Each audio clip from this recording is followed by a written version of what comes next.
This episode is sponsored by Material Security.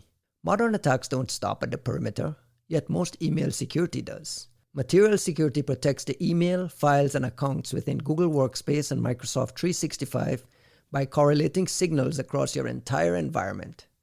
It's comprehensive security that gives you visibility and control over the blast radius of a breach with automated remediation and AI-driven triage. Stop scaling your headcount and start scaling your security. Visit material.security to book a demo. Let's start the polymarket bets for malware. The 4 hours episode. This might actually turn out to be the 4 hours episode. Hello everyone, this is episode 83 of the 3-Body Problem. Somehow, someway we've made it to 83 of these things. We have a busy packed show set up for you this morning. Led off obviously, and I don't want to waste any time at all, led off obviously by a report from the Polish CERT on this Russian wiper attack against the energy grid, renewable energy grid in Poland. This came up on our podcast last week. We got a lot to decipher because a lot has changed between last week and this week. But I want to start with a point Juan made right at the very top last week when this broke, which you said, wait a second, this cross is not a barrier. This is actual wiper attack against a NATO country. This is not Ukraine, who's not in NATO. That significantly shifts things. Now that the Poles have come out and expressly identified the Russians, the FSB unit, and we'll get to the attribution in a little bit, Juanito. Do you want to expand a little bit on what you think this really means? Like, put this into context for us at the macro level. So it's really interesting to see it called out. And even though I said, last time, I'm like, okay, so Poland is fair game. It's not like we hadn't seen some indications that there had been attacks and there were things heading towards Poland, right? Like we got that discussion of Prestige ransomware earlier on. And at the time, there were discussions basically along the lines of what I said of like, oh my God, so I guess Poland's fair game, like we're not going to do anything about this. And folks responded with the kind of hedging that we get when you go, well, but it's just ransomware, right? Like it's just like, it's not quite the same. Okay, well, here's the wiper-based attack against critical infrastructure and trying to take out the power in the middle of winter for civilian populations, presumably. So what's the deal, right? Like, and I just put that forth in that way because it's not like I want a specific outcome. I just think we're having a very variable conversation where on any given day, depending on what kind of commentary we feel up to, we'll say that something is like a horrendous red line that is inconceivable. And then when it does happen, we'll just kind of talk about it as if it's like a foregone conclusion. Well, of course they're doing that. They have been doing that. And you go, okay.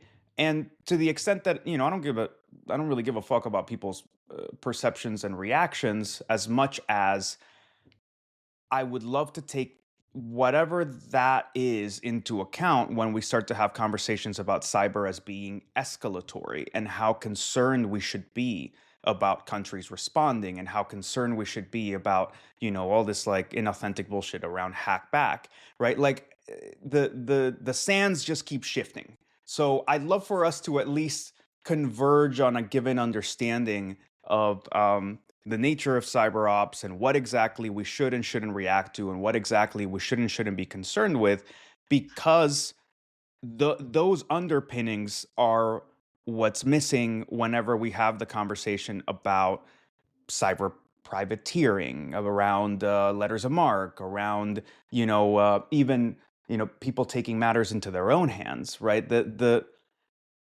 lines just, it's just annoying. I'm just annoyed. This is an episode where I'm going largely to be annoyed at a lot of things. Kostin, this is an astonishing report in my mind. It's very, very well written by the Polish CERT. It just kind of outlines what was targeted, how the things work, what was actually done, how they were caught, the weak spots. And there's a lot to get to. I know you'll help us parse through the technical details here.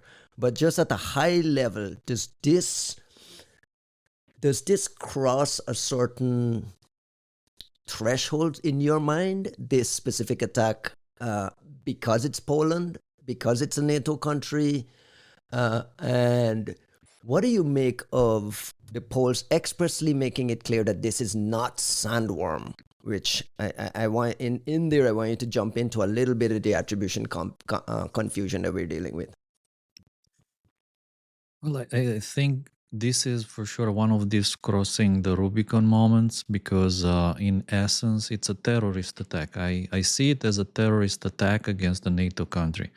And for many, many years, we've been more on the side of things that we don't do that. Like these are the kind of things that other nations do it, but we are better. We are the good guys.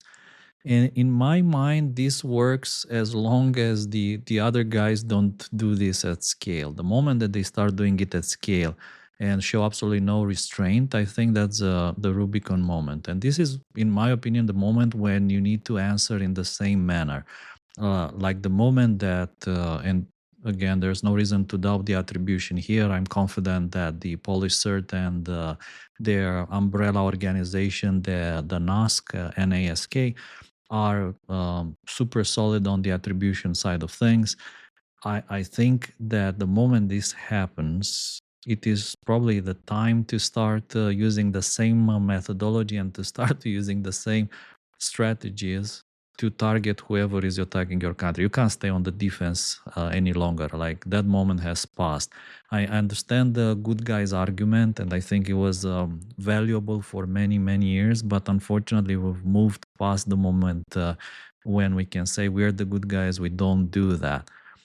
Simply because you can't be entirely on the defense. It's probably very good in this case that nothing bad happened, that people didn't suddenly find themselves without electricity in the winter, that people didn't die, that serious accident haven't happened. And I think that's a good thing, which means that somehow the attack didn't achieve its purpose, which I believe is a very important observation here. The attack has failed. But nevertheless, these kind of attacks, I think, when executed at the right time, can have the potential to heavily disrupt your country and to heavily affect people's life. Again, this is not against a military target. This is not against the government. This is against Civilians. Normal people, civilians. And when you have another nation doing this to you, I mean, yeah, this you can't stay on the defense anymore. I think that's the most important part here. Two small things I want to flag alongside this are news stories and public utterances from the UK. Who was it? I just remember the name here. I put it in our list of things here. The UK spy agency warning that, listen, we're going to be a lot more aggressive in these kinds of things when we see this surge in attacks coming against us. And the Germans as well publicly signaled this week that we're seeing a wave of nation-state attacks hitting some places that we don't like, and we will be aggressive going against foreign targets as well. So it seems like things are bubbling, things are percolating a little bit. Talk to me about why the attribution is important, and I'll frame the question this way. We learned about this through ESET. Mm-hmm. And in fairness to ESET, with medium confidence, they said they attributed this to sandworm. They weren't outright saying it. Medium confidence probably means they're hedging in some way.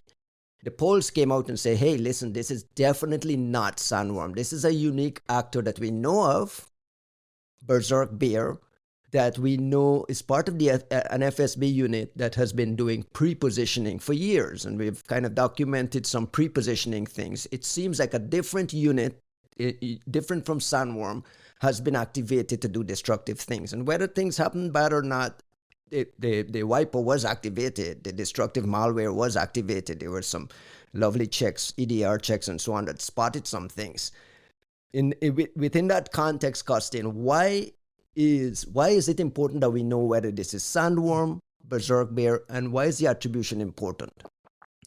So first of all, the most important thing here is attribution, because if you want to retaliate, then you need to know who did it.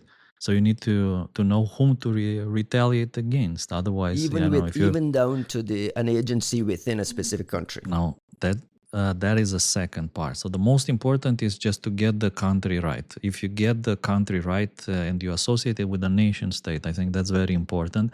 And it's different from, let's say, a cyber criminal group doing this for fun, money, or ransom. The moment that you attribute that specifically, exactly, precisely to a country, and then let's say to some agency, that is the most important part of the whole story, because it allows you to blame someone. And two, in the new world order, if you want, like in the multipolar world order, then suddenly retaliation is on the table. Back in the old days, we were the good guys, we don't do that. In the new reality, everything is on the table. And then why is the attribution important to a specific agency? I think what is important here is that everyone has a unified message and response. The moment that someone says, I think it's this thingy, and someone comes and says, no, I think it's the other thingy, this is shaking. This produces a kind of a feeling, an impression that the attribution is not solid. If these guys can't agree between themselves, then maybe they're wrong about other things as well, correct? So this kind of subverts the confidence and the trust. In my mind, it's even more important at this time that governmental agencies in other countries come out and they publish their own reports, analysis, attribution, very important, to specific agency or whatever, supporting one or other of these conclusions. I think it's extremely important. Also, if one of the big companies like Google, Mandiant, Microsoft, Sentinel-1 even, Trend Micro, and so on, they also publish their own investigations confirming or infirming one theory and, let's say, reinforcing one direction, I think that consolidates the whole picture. So it's important that everyone is on the same page and points in the same specific direction, without somehow creating the impression that we don't really know who did it. I think that's a risk in this story. Juanito, why is there confusion around whether this is Sandworm or Berserk Bear? And can you set up who those groups are, if you know, within the structure of the Russian state? I mean, I can't really, right? And I think that's part of the confusion, right? Like there is to Kosin's point, there is a sense that we're dealing with the Russians, period. And part of the problem here is, like, I don't know what drives ESET's attribution in particular. I wouldn't really hold folks to the fire on determining very specific attribution, except that folks insist on attributing, right? Like one of the things that I would, if I were writing some of these reports, for me, I'm not saying that attribution is not necessary. I'm saying that attribution is important. And therefore, if you're unclear, you should not lean into muddying the waters, right? Like, we've seen situations before, Olympic destroyer, Pyeongchang Olympics, so many different situations in which, like, clearly there was a certain amount of disinformation and an attempt to mislead researchers to make claims that would then be used for political, maneuvers and diplomatic overtures. So there is a desire to do that. Does that mean I think this is a false flag attack? No, not at all. I think, there's so much in this that A, reeks of the same TTPs, B, is serious enough and coordinated and sort of large scale enough and so on, that I just don't, my gut instinct is that it's not. The bigger issue that you have is that Sandworm is an old construct. It made a lot of sense 10 years ago when we had a good understanding of Sandworm as a unit, of their toolkit, of sort of a more cohesive way of operating, and we could make very clear statements about, like, this is Sandworm, this is what they do, this is what they use, these are the TTPs, this is their infrastructure, this is how they register it, like, and we have enough to know that, like, they sit in this place and it's a certain amount of people in this organization, right? And at that point, there was like a really clear knowledge of like, this is the GRU unit, blah, blah, blah. And this is what they do. And we were, at the time, we mostly associated them with like hack and leak ops and like some of that stuff. The issue, and this is where accuracy, it's about like degrees of accuracy. I don't think that these folks are necessarily completely inaccurate, but I think that the terms start to hurt you more than they help you.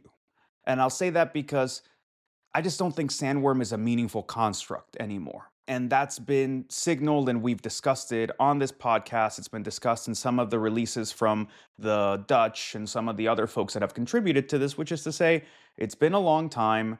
These organizations restructure on purpose in order to remain fluid, in order to adapt to new situations, in order to just confuse people who observe them on purpose. That's how intelligence agencies work. So, of course, using an old signifier like that with all of the stuff that's been overloaded into it over the past 15 years is going to be more confusing than it is helpful.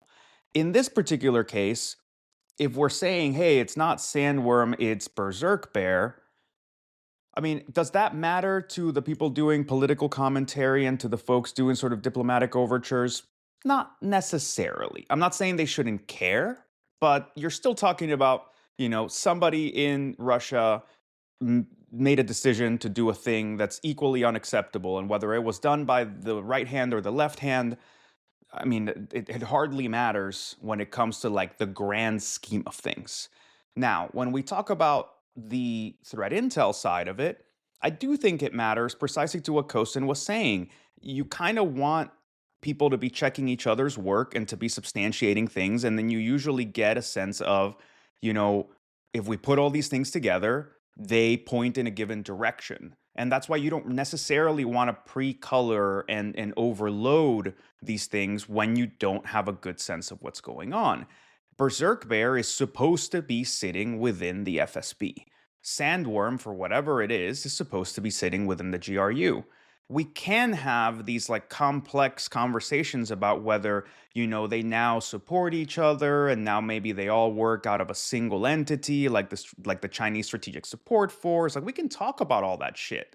But right now, what we're doing is kind of trying to salvage an assessment because of things people have said that maybe they shouldn't have said, right? Like I think it's equally valid to say this looks Russian. There's TTPs that point towards certain Russian things. We're not sure which one exactly. The ecosystem is murky. And that's a valid thing to say. I think that's the intellectually honest thing to say. And some folks are going to have more indications. Costin, did we lose him? I don't think it's the same Yeah, deal we're still here. for some of the threat intel companies. I got the impression I read the Polish CERT report that they went out of their way to make it clear this is not sandworm. I saw that, yeah. Two questions for you. Why do you think they did that? And is there a legitimate reason why ESET would not once call it sandworm, but even today in their new report still has a medium confidence that it's sandworm? I think it would be also important to say why each of these research groups attributed to these different threat actors. So on one hand, we have ESET, and the reason why they say they think it's sandworm is because of code similarities with another wiper they call ZOV-wiper. And this ZOV-wiper they detected in November 2025, targeting I think financial company in Ukraine, if I remember correctly. So they say, because we think and we know, like with high confidence, that activity was sandworm, we also believe that this new malware that is similar to the ZOV-wiper must be sandworm as well. Now, on the other hand, we have the CERT and the associated umbrella organization saying something along the lines of attribution towards the infrastructure. They say, the infrastructure used for initial access, for exfiltration, for operating the whole thingy, this infrastructure overlaps with previously known infrastructure that was leveraged by Static Tundra Berserk Bear. And I think that because of many, many reasons, and even Polish CERT, they also have a line in the report about the code. And they say, look, there's other wiper scripts which appear to have been developed using AI and LLMs. And the similarities, the code similarities alone, they're not sufficient to point into a direction with enough confidence and weight. And I tend to agree with this assessment. We live already in a world where it's really easy to use AI to build anything from scratch. You can even say, build me a wiper, or let's call it something else. Build me a tool that fills files with zeros. You know, I need it for testing purposes to clean up my SSDs. That is similar to this other tool. So attribution based on code alone is a very perilous pit. You need to put something else. You need to pivot on several other facts here. You need the infrastructure. If you can get something else like command and control servers, passwords, attacker commands, domain registration, OPSEC failures, those together can give you a better feeling of where the attack came from, and the attribution overall will be more solid. But I have the impression that nowadays attributing on code alone is no longer on the table. Why do you think the Poles went out of their way to make this distinction? Clearly they want you to they want to push this attribution away from Sandworm. You agree with them? Why?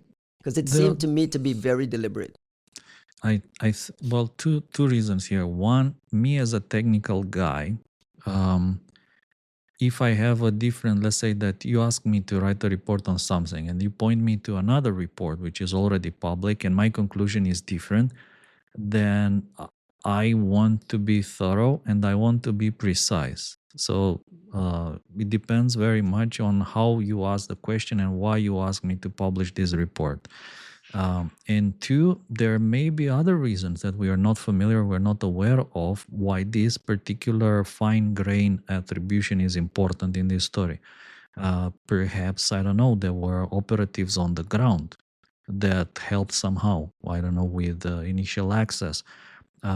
Perhaps they had the recruited sources in there. Perhaps there were like assets on the ground that actually assisted with the targets, in the sense saying, you need to hit this, you need to hit that. They did recon in advance, maybe Wi-Fi networks.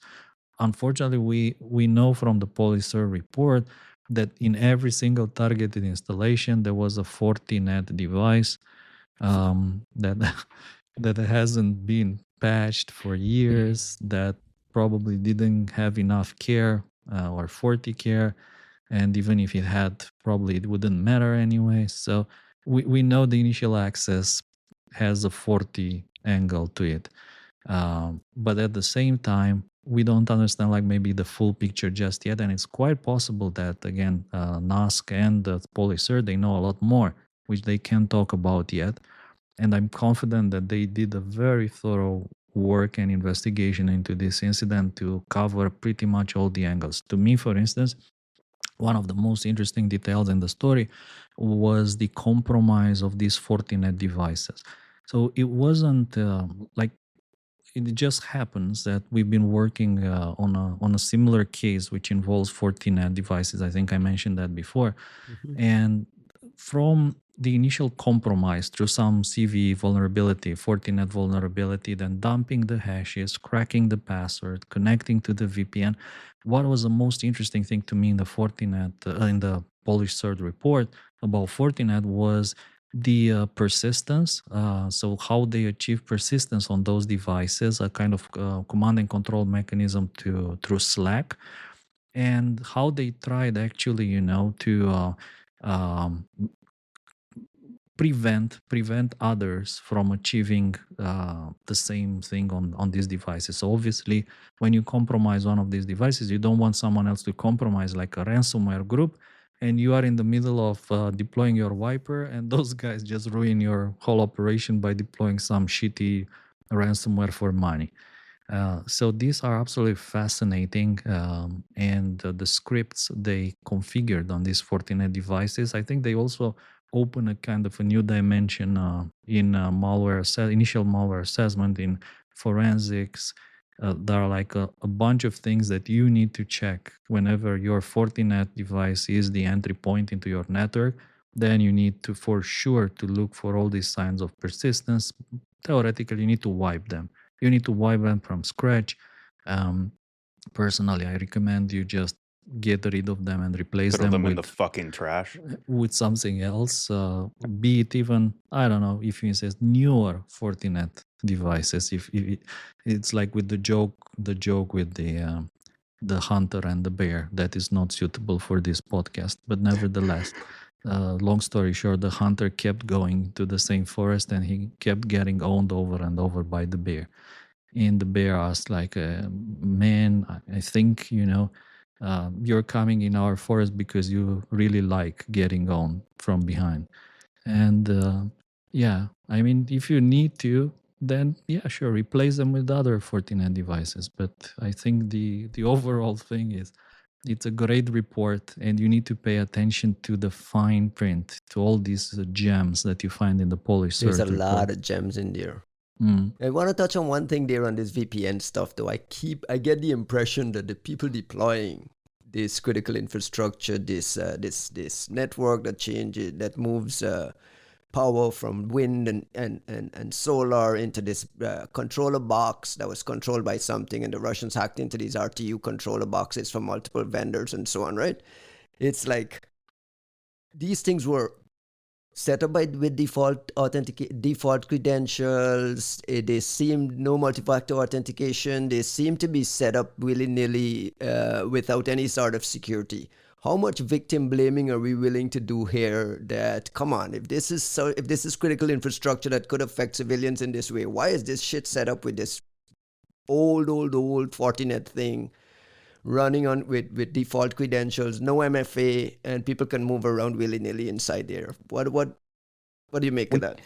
We can't get away from, look, accountability doesn't have to rest on a single person, right? Like, we don't need to paint a single villain and overload them with everything. Should you have better security for OT environments and critical infrastructure? Absolutely. This is not asking for better security. No. This is like, they didn't even have like simple, I hate to say the word basics. Well, you see I what get I'm what doing? you're saying. I get what you're saying, and I'm trying to address it sort of in a more comprehensive way, which is to say, yes, you should secure these things better. We have been told and have known for a while that the security of critical infrastructure is generally trash.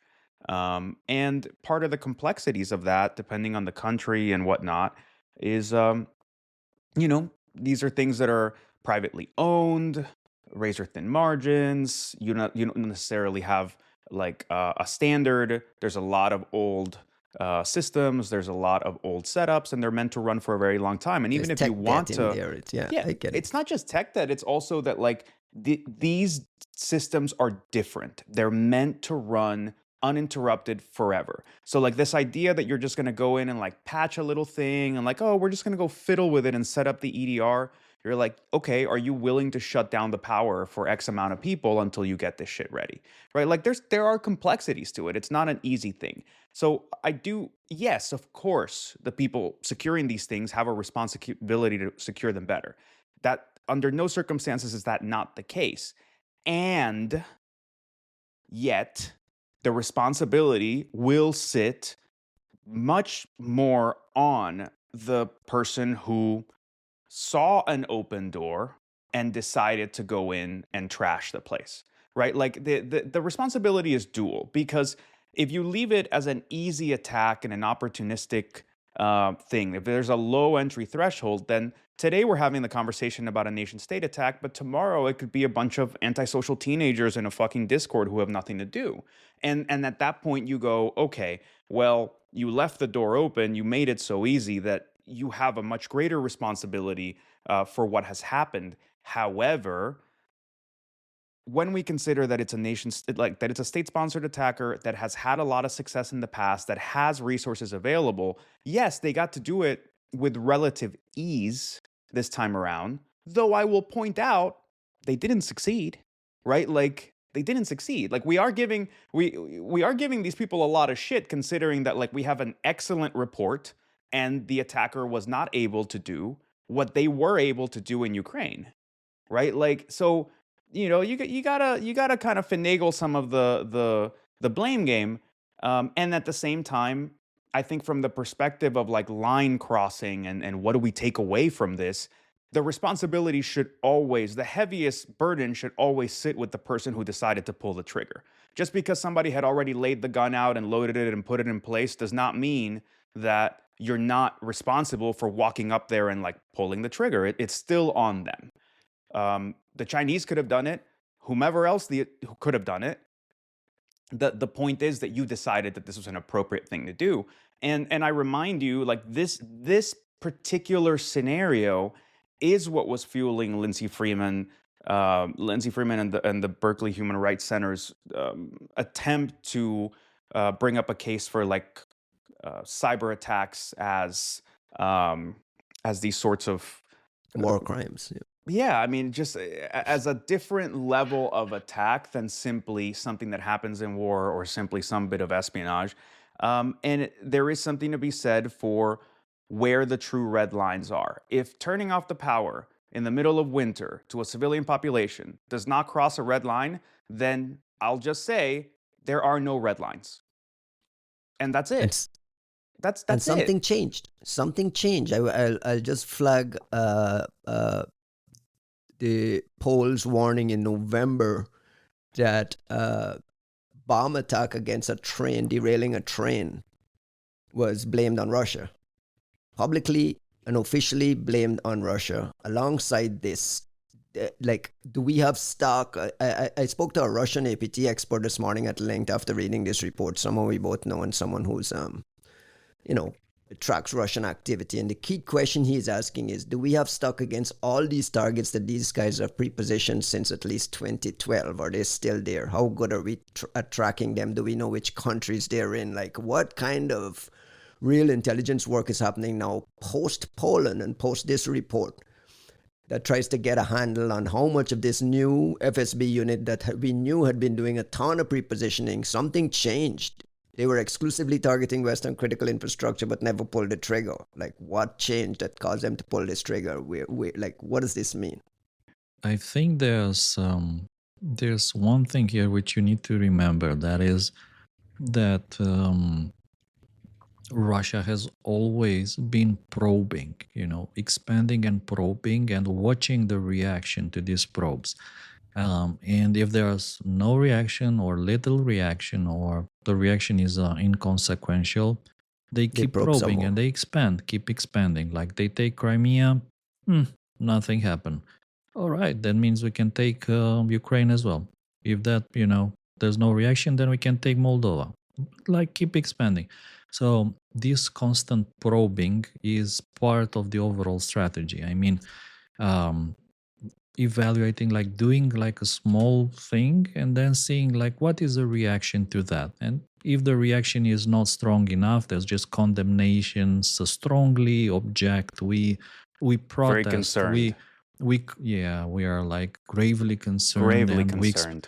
We express our strong condemnation of this attack, but like in practice nothing happens.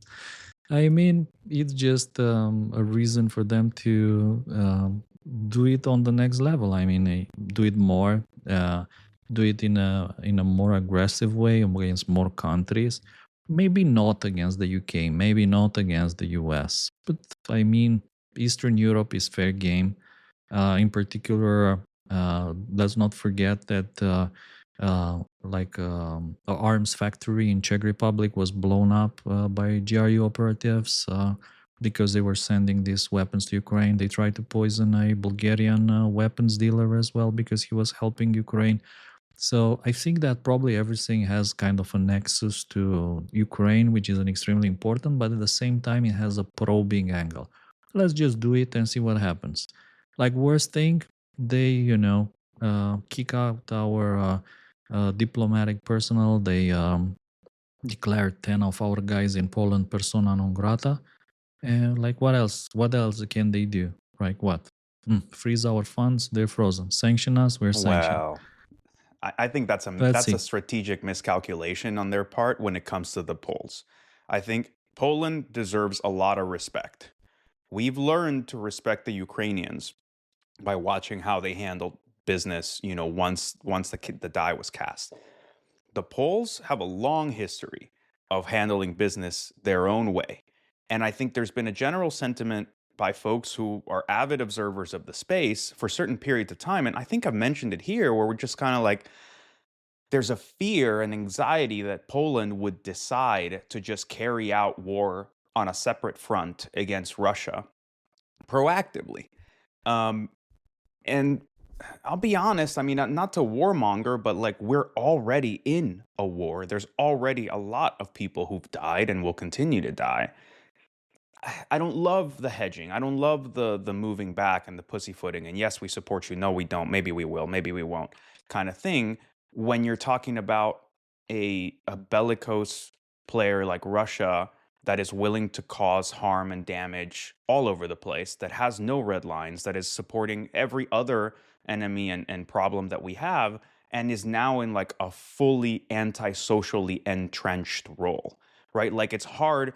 There's nothing against the Russian people, but it's you look at the Russian government and its standing right now, and it's hard to point at like what its pro-social contributions are to the global order, and there's a laundry list of things that you go, this is a bad thing that Russia enables. This is a bad thing that Russia provides. This is a bad situation that Russia continues, like perpetuates.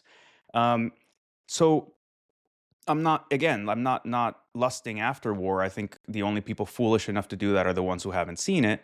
But we're already in it, and on some level, I wonder if the Russians are basically going to make the Polish people take the gloves off and really take a war to them. And yeah, they may be getting gains in Ukraine, and like it's not like it's like a done deal, but I don't think they could handle like a second front with a well-armed NATO adversary who's been fucking itching to take it to them. Kostin, why isn't this a front page story on the New York Times and the Washington Post today? Like in my mind, this is so significant, right? And it's passing as just another APT report. So that's one. The second thing I noticed, there's no CVEs in this entire report.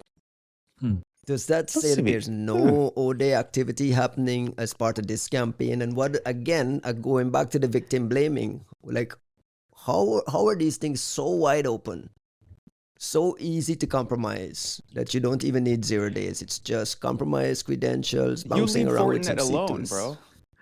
Leave Fortinet alone. They 40 care. They 40 care super hard. And they're 40 trying, okay? And the fact that they've been 40 failing for like, I don't know, 40 like years, 40 fucking years doesn't seem to matter, but they're trying really hard, okay? 40 failing, yes.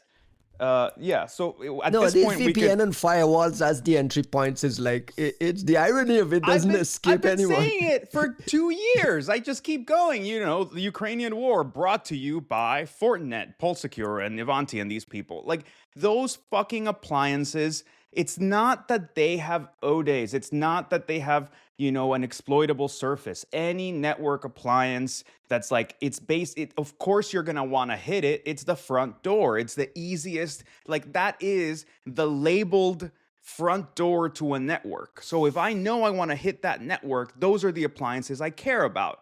However, you don't have to make it so fucking easy. You also can help people who own your piece of shit product to be able to know that they're getting attacked, to be able to know that they got attacked. When I see some of these fucking patches and releases, what makes me fucking itch, like what kills me, is that there's this like underhanded shit where they go, you better patch, because if you don't patch, it's your fault. But also we're going to disinfect the thing and not tell you if it was there in the first place. And then you go, oh, okay, so in order to be secure, I need to be in cahoots with you about wiping out any traces and information I might have about what's happening in my fucking network. And part of that problem is if they were in that appliance and they had visibility into all of it, that means that they also have all the passwords. That means they have everything else that they need in order to gain access through somewhere else. So I don't know how to look at these companies without just feeling like they're being neglectful and almost gloating their way through just trying to keep this shit going for as long as possible, just pad their pockets for as long as they can, and just like keep people quiet until the music stops. What are you asking for? You're saying that they should be helping. What specifically are you asking for? And pull that microphone a little closer so I don't miss a second of this rant. Oh, Jesus. I'm not. No, look, No, man. what specifically are you asking for? Like, what can Fortinet, Ivanti, Pulse Secure, all these people be doing beyond trying to fix their shit and signing a pledge and doing their stuff? What realistically and on the ground are you asking for? Look, man, I don't There care. are good people at these companies that are trying. I'm not, there are individually good people at these companies that are trying. I know this for a fact. What do you want from them? For those of you Forti trying, I can't, look, there is no such thing as a not exploitable device. There is no such thing as perfect security. I am not expecting any of these companies to magically produce that. The problem that we have is a problem of observability. It's a problem of inspectability. It's a problem of silent failure. And the fact that you have to recognize that all these people are selling you is the front door to a house that has a lot of valuables and a lot of other problems. And it has windows and it has all kinds of other mechanisms somebody can use to exploit. We need to be able to forensically examine these devices. We need to be able to get telemetry out of them. If I own this piece of shit, I need to know when something is wrong with it. And why I need can't to you know today? because you have no way to forensically inspect these devices without calling Fortinet or Cisco or Ivanti and essentially surrendering to whatever terms they decide to impose on you, whether it's an NDA or a paid service or a go fuck yourself. And at that point, you're left with what? Oh, I'm going to go desolder some chips. I'm going to go fucking try to like JTAG my way into it. And what have we seen? The Chinese have been taking advantage of that because there's so little ability to inspect the fucking devices that they can make it so the device is full of tripwires. So the minute you try to like dump a core, it disinfects and restarts. The minute you mistype, you try to do, what was it, tab completion. Oh, it fucking disinfected. So they're playing with us because they know we can't do shit. And in this particular case, fine, maybe you don't care about Salt Typhoon and Volt Typhoon and whatever thousands of Chinese groups only MJ and Dakota can track. But in this particular case, Fortinet is enabling wartime activity. It's enabling people, these people, had it been for that company alone, the people in Poland would have been freezing through the new year. So when does somebody come down the Forti mountain and show us some Forti accountability in the process of Forti caring? Because I'm sure they're charging us for every one of those fucking steps. $40. $40. EDR and anti-malware software take a lot of shit in this industry, but in effect, EDR actually caught this at multiple stages, and the polls described in their report there were multiple places where the EDR technology did some flagging and stopped something. Specifically, in addition, there was one mention of EDR canary technology that allowed them to be able to see files being manipulated and block the rest of the activity. The polls also got a lot of data and logs from these devices. I know Juanito says there are no inspectability. They were able to inspect and got a lot of things from these devices. So I mean, I guess if you're the Polish CERT and you have some government power, you have access to these things. That's why they're stuck like desoldering chips off of them right now, right? Like that's why they're doing that. Oh, that's the reality of what that's because they got so much fucking telemetry out of them. Yeah. No, fuck this. Like there's no, I will not stand by the whitewashing of this shit, period. Like there are people working their asses off to work against how these devices work and how these companies work to try to assemble a picture. And I think it's all the more admirable that the Polish CERT and their IC and everybody and ESET have been able to build so much of the attack. This was an excellent report. Like what we got from the Polish CERT, like we haven't seen a Which whole lot shows from that them they had in recent years. inspectability and they had data and telemetry and stuff. They did. Not necessarily on those devices. It shows that they were able to recreate things using a whole lot of different things. And I'm happy for them. But that doesn't mean that it doesn't matter that the Fortinet devices did not provide telemetry, because the Fortinet devices were the front door to the entire fucking campaign, right? Like you hit 30 different sites, all of them have Fortinet devices. It was kind of a critical component of being able to pull off the fucking attack, right? Like let's not soften it. I'm glad that they're able to put this together based on all kinds of other components. AD stuff and other logs and independent logs from the different EDR things and whatever the incident responders were able to pick up. But there's a reason these are wiper attacks, right? Like you're trying to do away with all of the operational components and all the proof that the attack happened. And you know what would be a great thing to be able to check? The fucking network device through which all of the attack was conducted. The predicament is that you can't rip Fortinet out and kick it out and replace it with something else. There is no something else. I mean, we've talked about this. We've talked about this so much on the podcast. It's kind of a boring subject for me, but there is no alternative, because your alternative is Ivanti, Cisco, the guys who have the same list of problems. And Kostin, what's the alternative? Like, how do you protect these critical infrastructure things that affect civilians in a way where a Fortinet VPN or firewall isn't a single entry point that breaks everything apart? Like, how do you protect against this stuff? Two things here. I'm still thinking about your question. Why isn't this on the front page of the New York Times? And I was looking right now at the front page of the New York Times. You know what's on the front page? It says, Trump administration. Kevin Warsh is Trump's pick. Will Warsh do what Trump wants? Another story. FBI search, blah, blah, blah, Trump. Fourth story. Did Trump really give Nicki Minaj? Who is Nicki Minaj? Anyway, Don't worry about story. it. Don't worry about it. Then, you don't need story. to know this. Trump threatens Canada over blah, blah, blah. It's like all Trump. Trump. Then there's a bit of Minnesota, a bit of Melania, then Trump again. That's what on the first page of the New York Times. Trump. Different priorities. Why isn't this a bigger story in the West?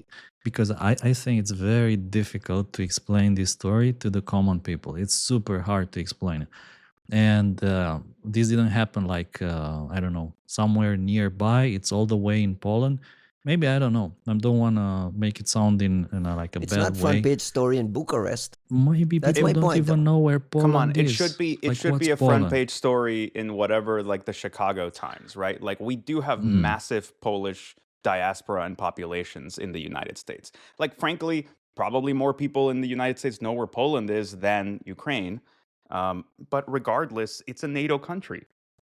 It's about the framing, and frankly, We've spent the last 2 years talking about Volt Typhoon pre-positioning for this type of attack. When the time comes, this pre-positioning word, right? But this pre-positioning word has already been registered in our psyche here in the US. It's Chinese, yes, but this now we have evidence that the guys who have been traditionally pre-positioning have now been activated to do destructive attacks. Like I feel like there has to be something in there that Look, fuck the New York Times. It's not that it should be a front page of the New York Times story, but like the EU should care, right? Like that's the part. At the end of the day, the US is just gonna, like, we're in a more isolationist space now. We don't necessarily give a flying fuck about the rest of the planet. We have our own problems, and we do. And okay, like I'm sorry that we're not there to support the way that I wish that we were. We have other priorities at this time. Forgive us for trying to figure some of that shit out. But what I will say is there's a whole other slew of fucking countries, the entirety of the EU, which has a legitimate reason to give a fuck. It's not just NATO. We've been talking about how like these components can be used anywhere in Europe. They can attack anywhere in Europe, and they have been willing to attack different countries in Europe for all kinds of things, right? So the to me, at the end of the day, who this should matter to, who the red lines are for, it's not the US. It is the rest of the Western European nations that have to worry about the fact that Russia is not that far away. And in a world where we just let Ukraine fold, which I hope is not the case, I hope that's never in the cards. But in a world where Ukraine folds, the whole point is, well, that border just moved right up. So that was always the conversation. So now they're hitting on a different front. They're going straight at a NATO country. What are you expecting? Is it Latvia and Romania and Finland and Sweden next? And do you care then? Do you care if they go straight at Germany and shut the power off? Are you going to send strongly worded letters then? Like, what the fuck are we doing here?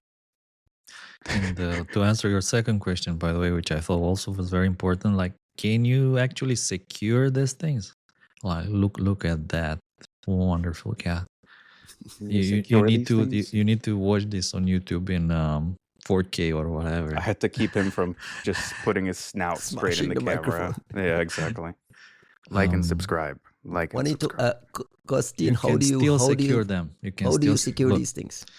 there are some like wonderful details in the Polish CERT reports, such as, for instance, when it talks about the fact that because the attackers had administrative access on these Fortinet devices, they could bypass all the firewall filtering, the segmentation. Like typically when you get one of these devices, let's say you set up the right way, but so you somehow maybe you forget about 2FA, other things. So what you do is you do network segmentation, which means if you VPN into one of these devices, you're only allowed to connect to one network, and from there you cannot connect to the domain controller or other more important servers. So you have some sort of segmentation, you have firewall rules. The moment that you compromise one of these devices and you start dumping password hashes, if your passwords are weak, that's one. And two, you have administrative access on this device. You can reconfigure the networks, you can reconfigure the hell out of it, and you'll have full network access. Then, also, these devices sometimes they're not just alone, but they are like connecting multiple locations together. And then what the attackers do, they just sit on the device and they watch the traffic for enough time, capturing things like hashes, authentication hashes, passwords, and other things that are flowing through these devices. So in reality, even let's say if you use a lot of decent security measures, the moment that these devices are compromised, it's like really bad. What you can do extra, the steps you can do is, one, you make sure that all the passwords on these devices are something like 32 characters long. That's it. Two, you make sure two-factor authentication is enabled. It has to. I mean, in a lot of cases, unfortunately, it happens like this. You say, hey, we need to boost our security. We need budget to buy Fortinet. And you buy the Fortinet and then, oh, by the way, we need 2FA hardware, 2FA devices or whatever, tokens. And so like, what? We don't have budget for those. Like, we just got the budget for the Fortinets. Why do you need the 2FA tokens? And you're like, then let's just try passwords, right? So unfortunately, like the full ecosystem, to get it right with the whole ecosystem with other things like Windows again. So it's not like typical, it's not just Fortinet, but then behind that, you have a Windows domain. And even in the report, they talk about the attackers, they were doing credential theft, they were dumping LSASS. From there, they were getting tokens like using Rubeus, which is a tool specifically for attacks against Kerberos authentication. You create golden tickets, diamond tickets, and with those, you do whatever you want in that Windows domain.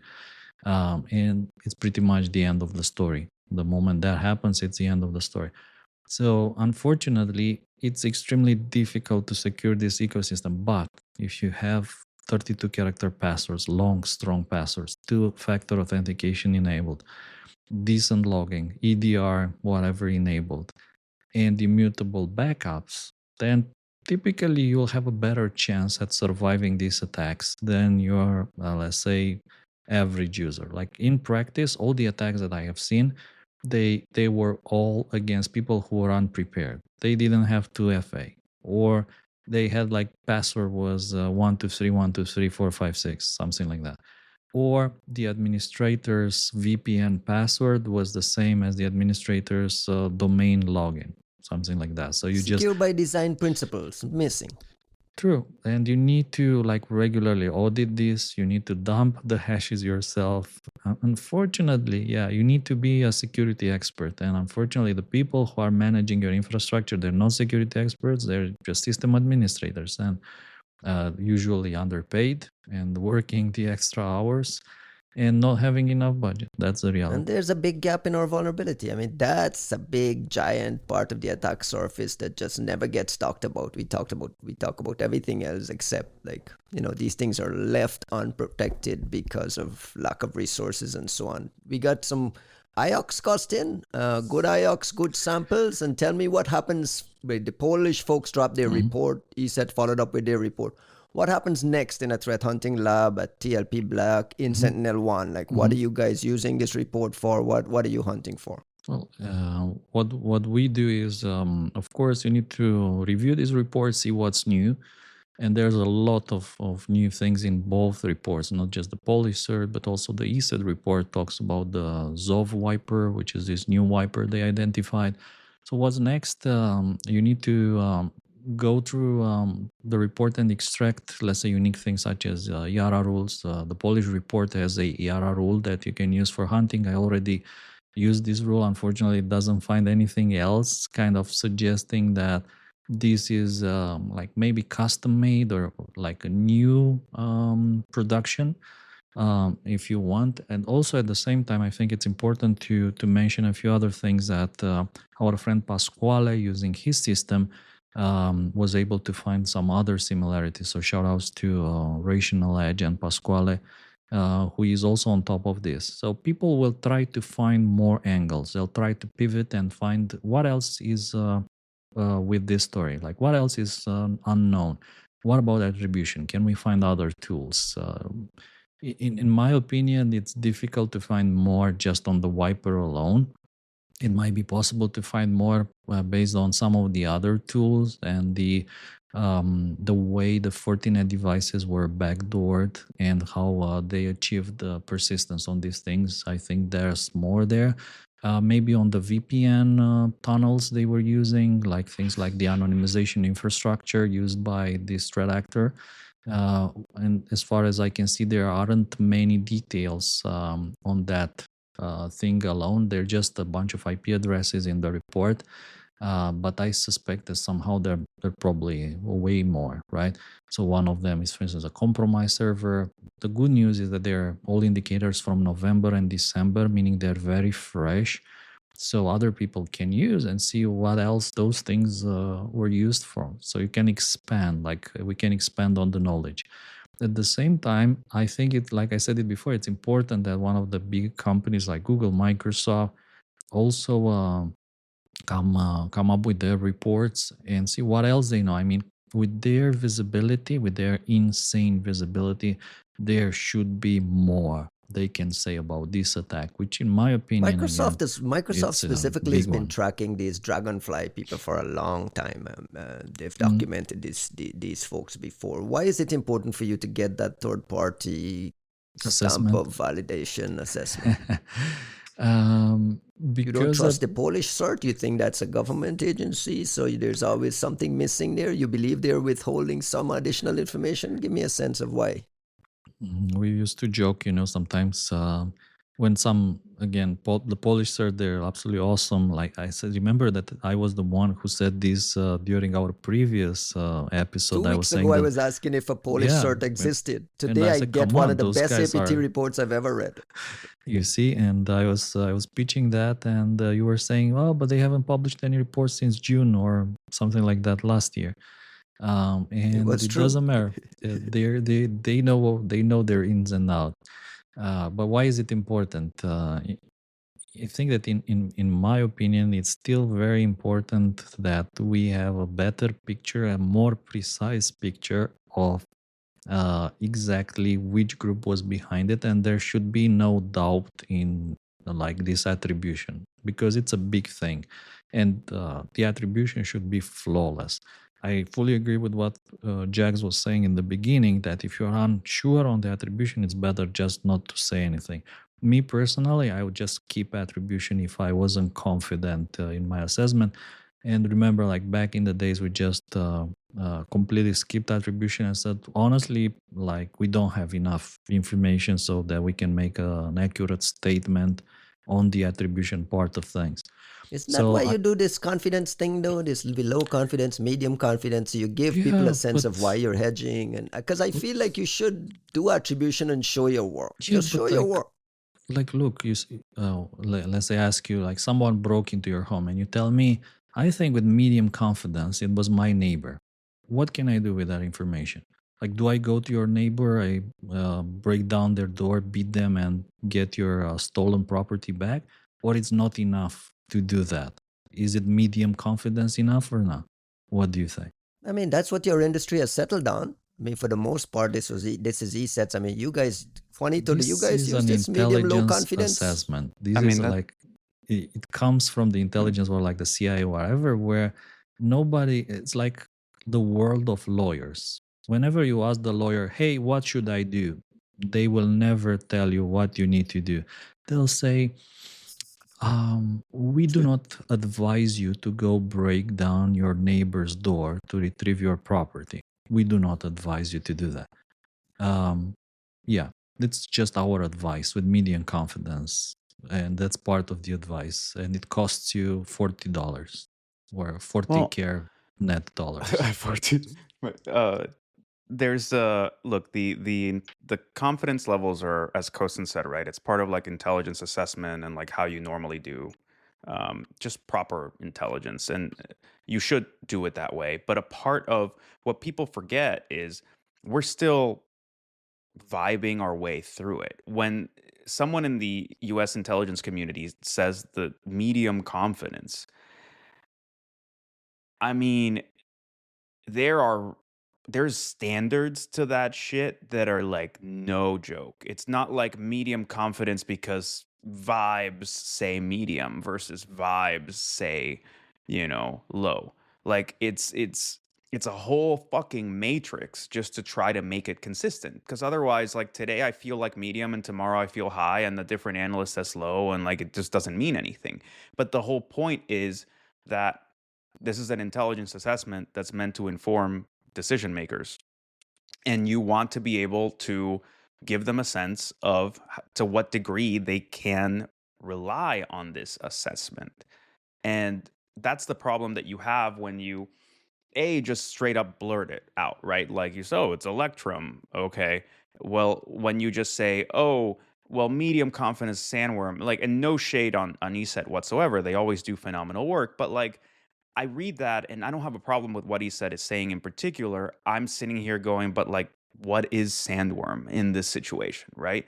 Like to Kosin's point about just not doing attribution, there were multiple points I think where we wrote reports where what we said is we don't know, we're not sure, could be this. Here's like 6 different little things that point in this direction or that direction or the other one, but we're not going to make an assessment because we don't have enough to make an assessment. And I think I don't think I have ever regretted any one of those scenarios in writing a report. Like I've never sat there and been like, fuck, like we should have just said it was whatever. It's like, no, I'm glad we held back, right? Like there's instances in Turkey and Saudi Arabia where, like, if you remember, like Black Oasis stuff, like there were a lot of things where we had a gut feeling, and you kind of hold back and you go, let's just say what we see and not make an attribution claim. And then 4 years later, you find out, yeah, it looked muddy as fuck because it was this organization that was subcontracting with hacking team and this other company, and the infrastructure was shared with whatever. So whatever we would have said was going to be inaccurate. It's going to be kind of accurate, but not really accurate. And frankly, political players can get away with that, and the New York Times can, of course, get away with that. But I think the technical substantiation, the people who are putting down like what the technical report is, that's where you need it to be the least biased and hopefully the most useful going forward and over time, and with some intellectual honesty to it. Are we asking for the removal of this low confidence, medium confidence from all? Are we saying the threat No. research lab should stop doing this? Like, what's the No. threshold? No, that they for- need to do it better, right? Like it's Okay. not that they need to stop doing it; they need to do it better. And I think the problem with dude, Sandworm is not just any other APT. There's a book called Sandworm. There's a lot of like already known, recognizable branding and marketing around the name Sandworm. So when people are tempted to use the term Sandworm, it's because using that moniker imbues it with a certain amount of benefit that they won't get if they just call it something else, right? If they call it Iceworm, people are not going to know what the fuck it is. And you go, well, it's just one name like any other name. But if I go Sandworm, even if it's inaccurate, journalists are going to know what I'm talking about. People are going to tie it to the book. People are going to tie it to previous operations. We're going to know what we're talking about. So like it's a way of doing good PR, but it's a bad way of doing good threat intel. We should just retire those names. Like one thing that I didn't have to deal with when that new analysts have to deal with is when we came up, there weren't that many established groups. People were just figuring out what APTs look like, what nation state operations look like, starting in like 2011, 2012, as far as like the private sector was concerned. So it was a largely blank canvas, and we did our best to fill that canvas with some rigor. And every once in a while, you'd get some shitty, irresponsible player that would come up and make up some bullshit like Pistachio Harvest, and we'd all want to fucking throw them out of a window. But for the most part, people were trying hard to be rigorous. There are new problems that I didn't have to deal with at that time, which is that the canvas isn't blank anymore. And there's no easy way to retire old things, right? Like Winty and Lazarus, where you just go, what, or Sandworm, where you just Is it go. Winty? Is that how you pronounce it? I thought it was WinNTI. I mean, For 10 years of my life, I've been saying WinNTI. You just kind of threw my head in a loop. Sorry. I mean, I've always called it Winty. I don't know what's right or not, but like, What is it, but Costin? my point is that you shouldn't use Winty, period. Right? Like these days, when you see the term Winty or you see the term Lazarus, like there's a visceral, and same Sandworm for me, there's kind of visceral reaction where you go, well, we already started on the wrong foot, so let's see what we can salvage from this report. Right? Like it's a shibboleth. You're telling me that you don't really know how this works right now, and you're trying to signal that something is related to something, but the minute I see that term, I now need to look at this with a different skeptical eye, because I know that you've either missed some level of detail that was there that you just didn't know to appreciate, or it wasn't there and you've decided to compensate with something that I now need to compensate against. Costin, you mentioned there's a couple of new morsels and some nuggets hanging around. You want to flag a couple for some of our threat hunting folks who are listening, give people some clues about things that they could be doing, some places to advance the research? I mean, yeah, for sure. I would be looking a bit more at what they were doing on these Fortinet routers. And in the CERT report, there's a number of screenshots of Fortinet router configuration, like this method used to exfiltrate data to the attacker controlled Slack channel. So these kind of techniques to me, they seem interesting. So I guess if people would start digging more through this kind of thing, I think there's a chance to find more interesting things there. These scripts that they were running, for instance, to edit the security fabric of the device, all of those are like super interesting. The IP addresses used for anonymization, they're also super interesting. Unfortunately, the IARA rule doesn't find other things like I said, but it may be possible perhaps on code and pivoting further from one thing to another to find more. And last but not least, I was just thinking about the theory, like we are jumping between one and another, right? The GRU Unit 74455 and the FSB, and with Sandworm and the Berserk Bear, Energetic Bear, Static Tundra, Crouching Yeti, whatever. And I was thinking, what is the probability that these two entities were actually working together here? Like the Chinese have for many years. When you see like one team comes and produces the access, then they pass it to another team, and then they can't achieve the target and they pass it to yet another team. And this is how you get to see things like three different Chinese APT groups, such in this fantastic, I think, Crimson Palace report from Sophos, which talks about the different threat actors in the same target passing access from one to another. So I was wondering, what if in this case we have somehow a similar situation where multiple actors are working together to achieve this goal, and everyone is seeing just pieces of the puzzle, and in the end it may be that everyone is right and they were just working together. Me personally, I rate this low confidence. It's like when you go to the restaurant and you ask for a steak and the waiter says, how do you want it done? And you say, medium. And it comes back medium rare. And I can't eat medium rare. It's like, It comes they back take perfect. it back. For you, it's maybe perfect for you. For me, it's like you take it back, bring it back. So it comes back medium well. That's fine. But like the perception sometimes matters, and different restaurants cook it using different methods. And maybe here you see overlap from different groups working together in different restaurants for some outcome, passing the access from one of group to another. And perhaps, again, for me, this is medium rare, but who knows? I don't know. What do you guys think?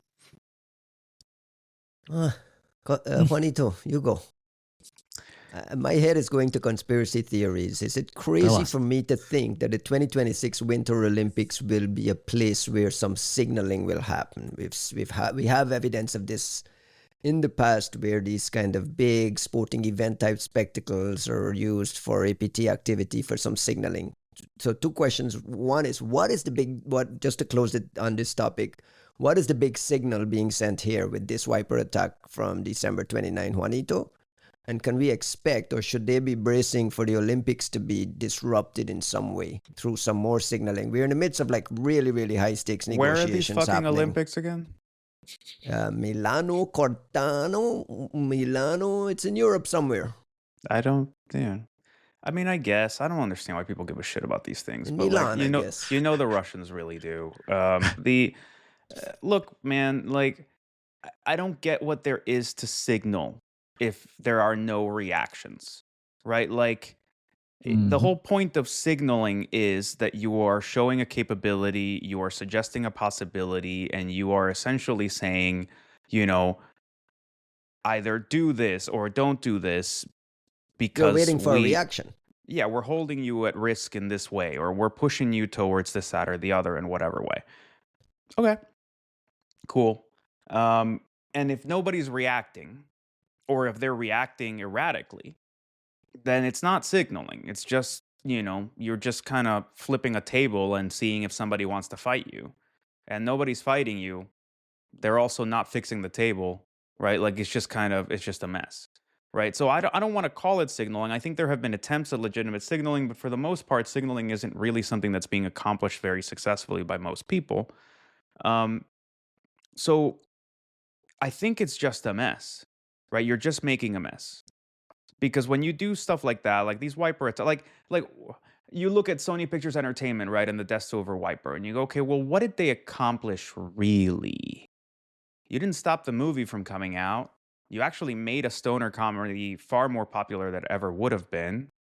You showed mostly that you're willing to do reckless, dumb shit that other people wouldn't do. And I wonder to what extent you furthered people giving a shit about your cyber ops in the first place. Because like when we looked at it then we realized it was like, oh, these guys have been active for at least like 7 years and nobody had put this stuff together. Like there were disparate reports of like what we now recognize as like Lazarus ops since like 2008, but nobody had really drawn that stuff together. And then you do this and everybody kind of looks at you. Is that a net negative? Not necessarily, right? Like you look at how the cyber operations in North Korea have grown, it worked out for them. Sometimes you just want to get yourself a nice medal. But as far as like 4D chess, when it comes to what's happening between these countries, I don't know that anybody's really playing 4D chess.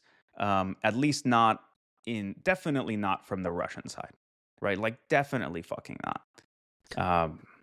Not responding is a response. What are we Yeah. expecting? What do we expect from the polls? One, what do we expect realistically? And what do you think they should be doing? I think look, if the polls don't do anything, it's bad. But I will be very surprised if they don't do anything. Like just the way the polls have acted in the past, I don't know shit about how their government works. I don't know where they are. I don't know much about what's going on over there at all. So I'm not pretending to suddenly be a Poland expert. I don't know a fucking thing about what's happening in Poland. But knowing how the polls have acted in the past and how good their intelligence is and like, you know, how much they dislike sort of the situation with Russia, I will be very surprised if they don't do anything. I'm not saying they're going to retaliate with cyber. That's some like armchair bullshit. I expect them to start blowing people up in Moscow, right? Like I just expect, you know, like a general here and a person over there and the dude who did the thing suddenly all like meet their untimely end. And that's what I expect from them, if not a larger reaction. Because the whole point is everybody in Europe has been telling you, hey, don't overreact. Don't do this. Don't cross the border. Don't try to start a war with Russia. You shouldn't do this. We're gravely concerned, right? And now these dudes like, but for the grace of God and ESET, did you not lose power on New Year's in the middle of winter? And how do you look at the Polish government and say, yeah, please keep sitting on your hands. Our grave concern and our sharply worded letters are surely going to stop this. It's like, fuck you. No. Kostin, same question for you. This was your government.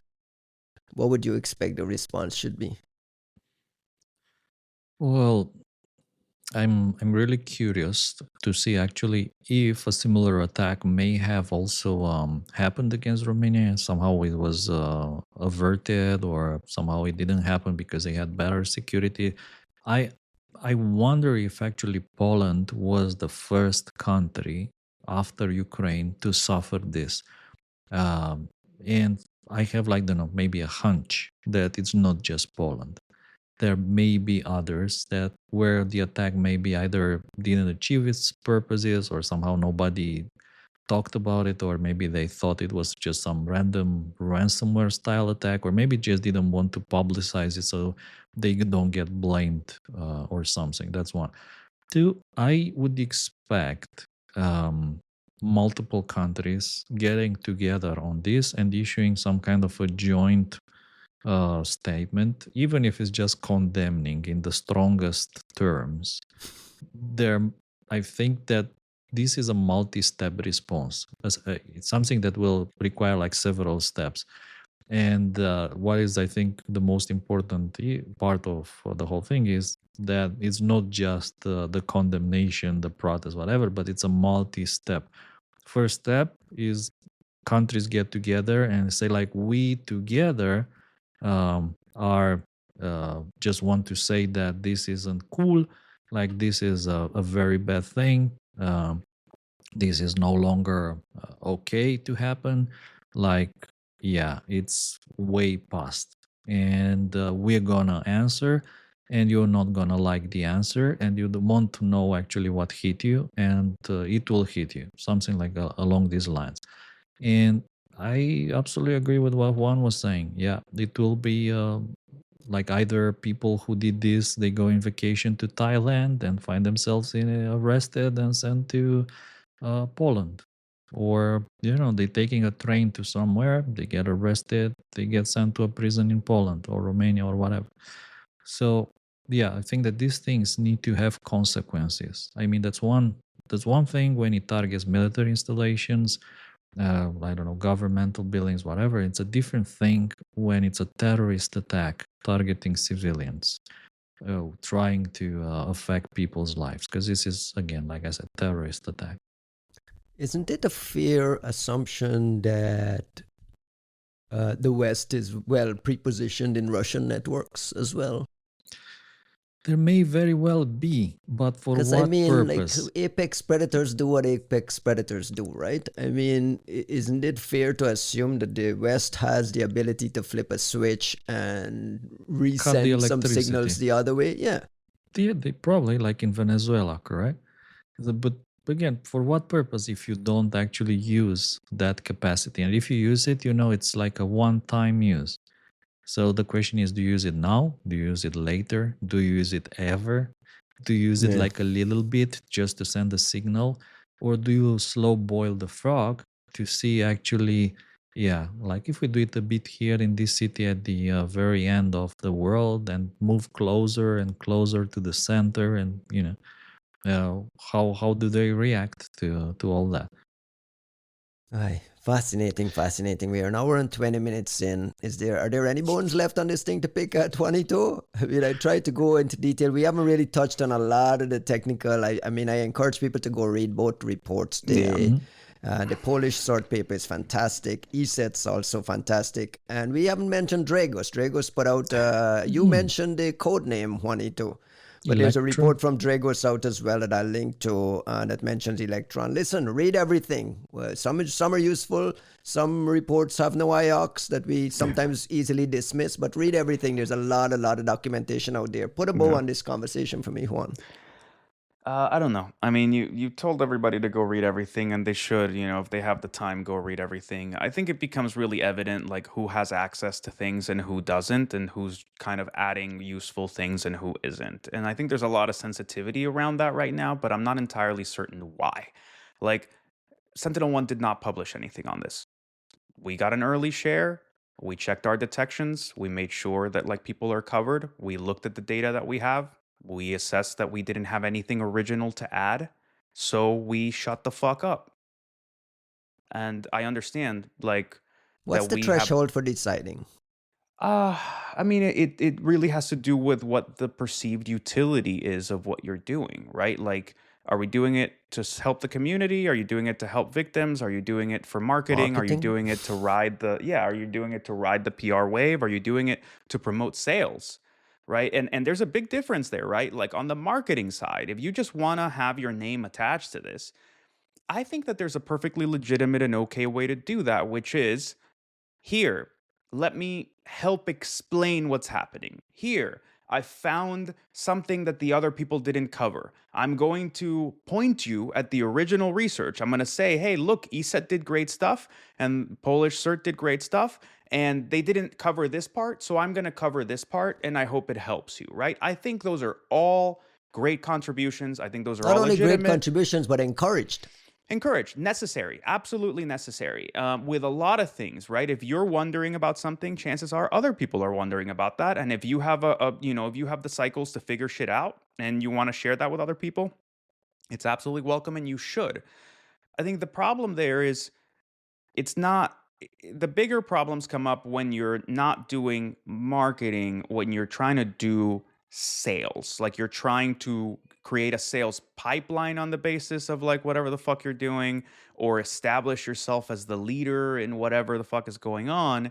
But especially when you're trying to do that and you have no idea what's happening, and you don't actually have access, and you don't actually have indicators. And if you do have indicators, you're treating them like it's the last bottle of Coke in the desert, and like you're sure as shit not sharing any of it with anybody. Of course, people are going to react poorly to that. And honestly, from what we see, right, if your contribution is to muddy the water further, why are you here? Like, what the fuck are you? Just shut up. Sometimes it's better to not say anything, right? Like, if opening my mouth is going to make me look worse, then there is genuine utility to shutting the fuck up. And that's just, it's hard to tell certain people. It's hard to get that across. Not even to, it's not like I'm Let me trying play to devil's shit. advocate. Let me play devil's Do advocate you for a have to? second. Right. Like, okay, Let me play devil's advocate for a second.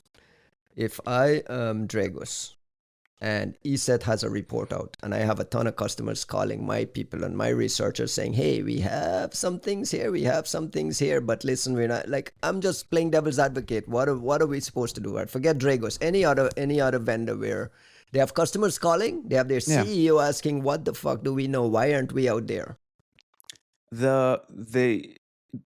You don't communicate with your customers through your blog or through the newspapers. You communicate with your customers directly.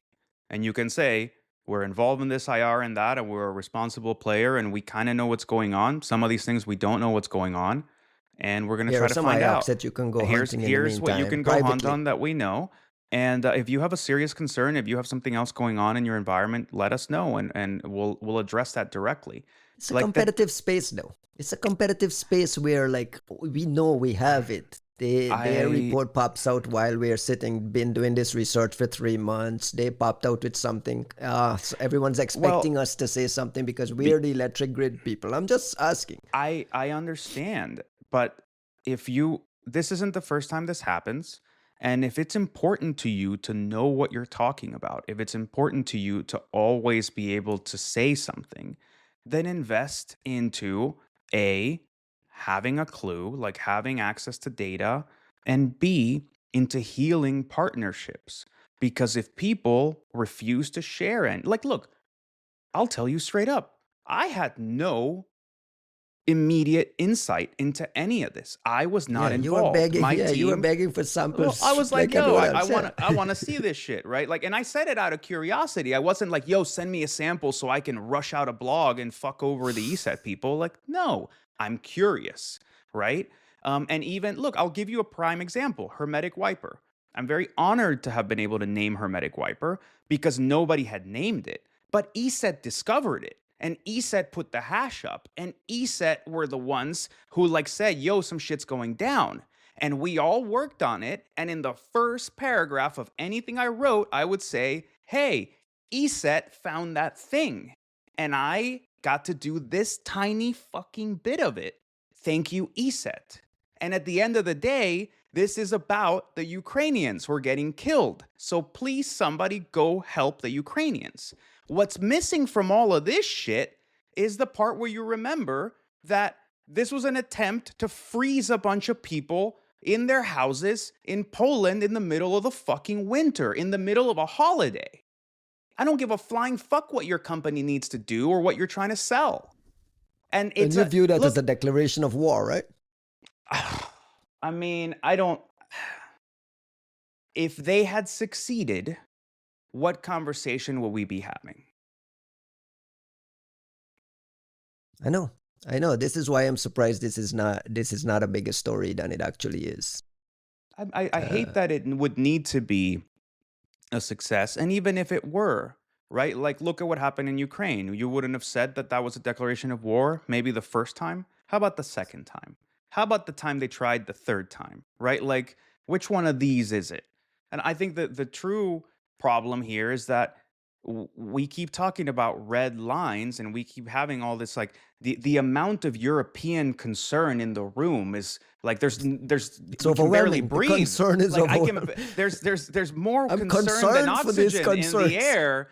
It's just right. Like it's just so much concern that it kind of shows you that there are no red lines, that you are just posturing, that you are here for the 15-minute media news cycle, and that if that's all that matters to you, well, then I'm just going to keep, there are no lines, and I'm just going to keep pushing and pushing, and you're like, what the fuck are you going to do about it? What are you going to do about it? What are you going to do about it? Right? Like it's a bully. It's just, what are you going to do about it?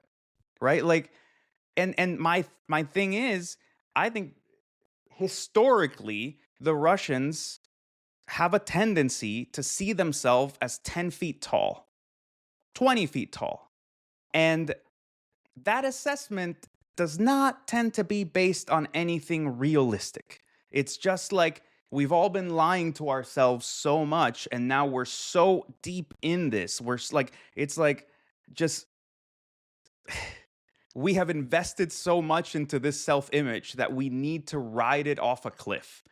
And I think the Poles could very well, like, you don't need the US to step in this bitch. Like, the Poles alone, if the Ukrainians have been giving you this hard a time with like whatever they could scrounge together, and they've been doing amazing. And I mean, they're super resourceful. Let's not put the Ukrainians down, but like nobody was looking at Ukraine 5 years ago saying you are a military superpower.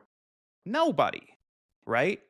So There the are 2 Poles million have dead been young men, though. It's like, yeah, no, look, I'm not saying it's come for free. I'm saying you put them in a position where they needed to account for their own survival.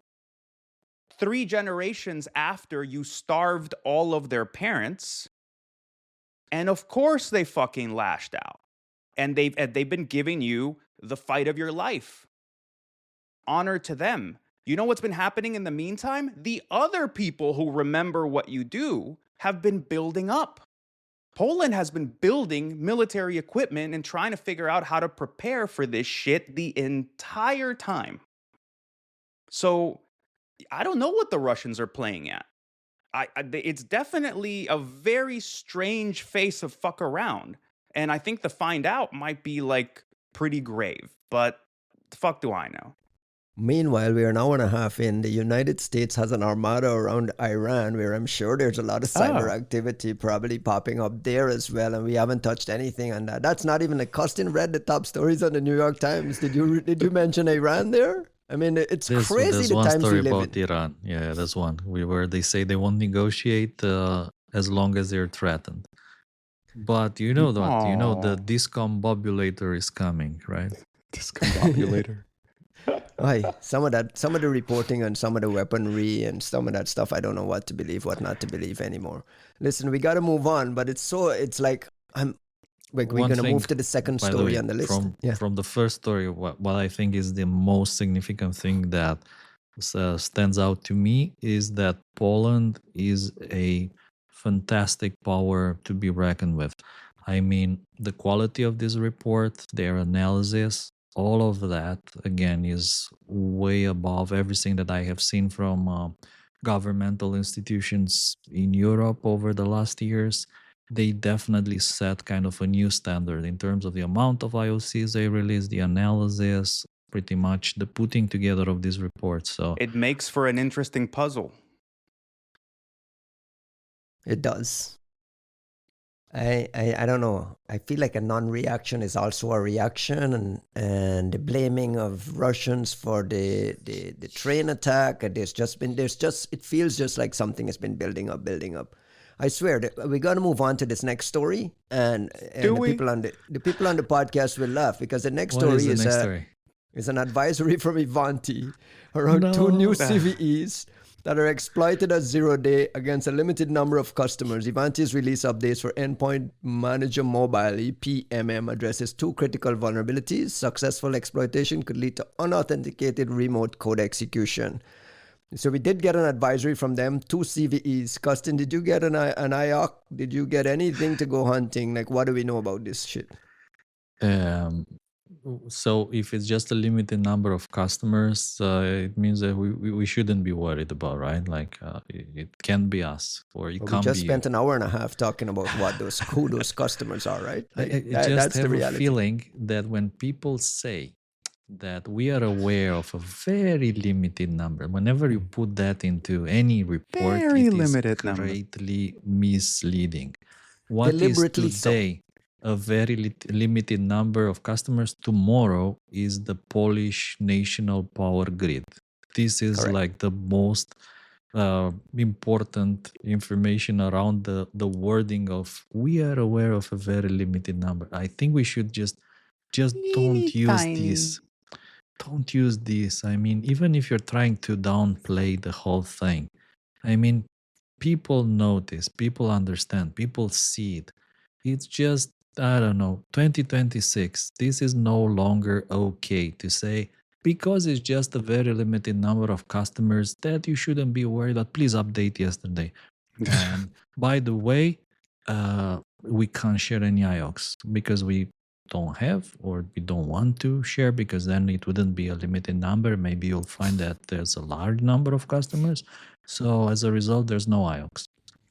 To summarize, the answer to your question is there's no IOCs. Yeah. And How does a what defender operate in these environments? You have this EPMM thingy. There is CVC. Let me read the CVE so people know what I'm talking about. 2026-1281 and 2026-1340.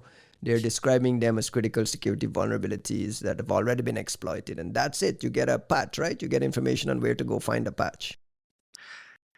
I just can't mention this very important detail, that this vulnerability does not impact any other Ivanti products, including any cloud products such as Ivanti neurons for MDM. For MDM. What is that? It's You're a lucky it kind doesn't of have AI in it. You're lucky it's not Ivanti Neurons AI for MDM. Let's not get too far ahead of ourselves. You gotta read the Boy. marketing copy. I mean, what is the purpose of this? So we can go scrambling to patch? Like, I don't understand. Just liability. What like just liability, downplaying the whole story, I guess. And like Should they I say, move to the next story on what our do list? you do? But what do you do? Like, what do you do? I mean, let's assume that I am one of those unlucky limited number of customers. Let's say there were like 5 of us, and I'm one of them. What should I do? Like, what's the guidance? I mean, how do I find, like, should I hire Mandiant? Should I hire TLP Black? Like, what should I do? Like, it doesn't really answer a very simple question to me. I would have put it this, like, maybe in a better, we reached out to affected parties. We are working with the affected parties and helping them.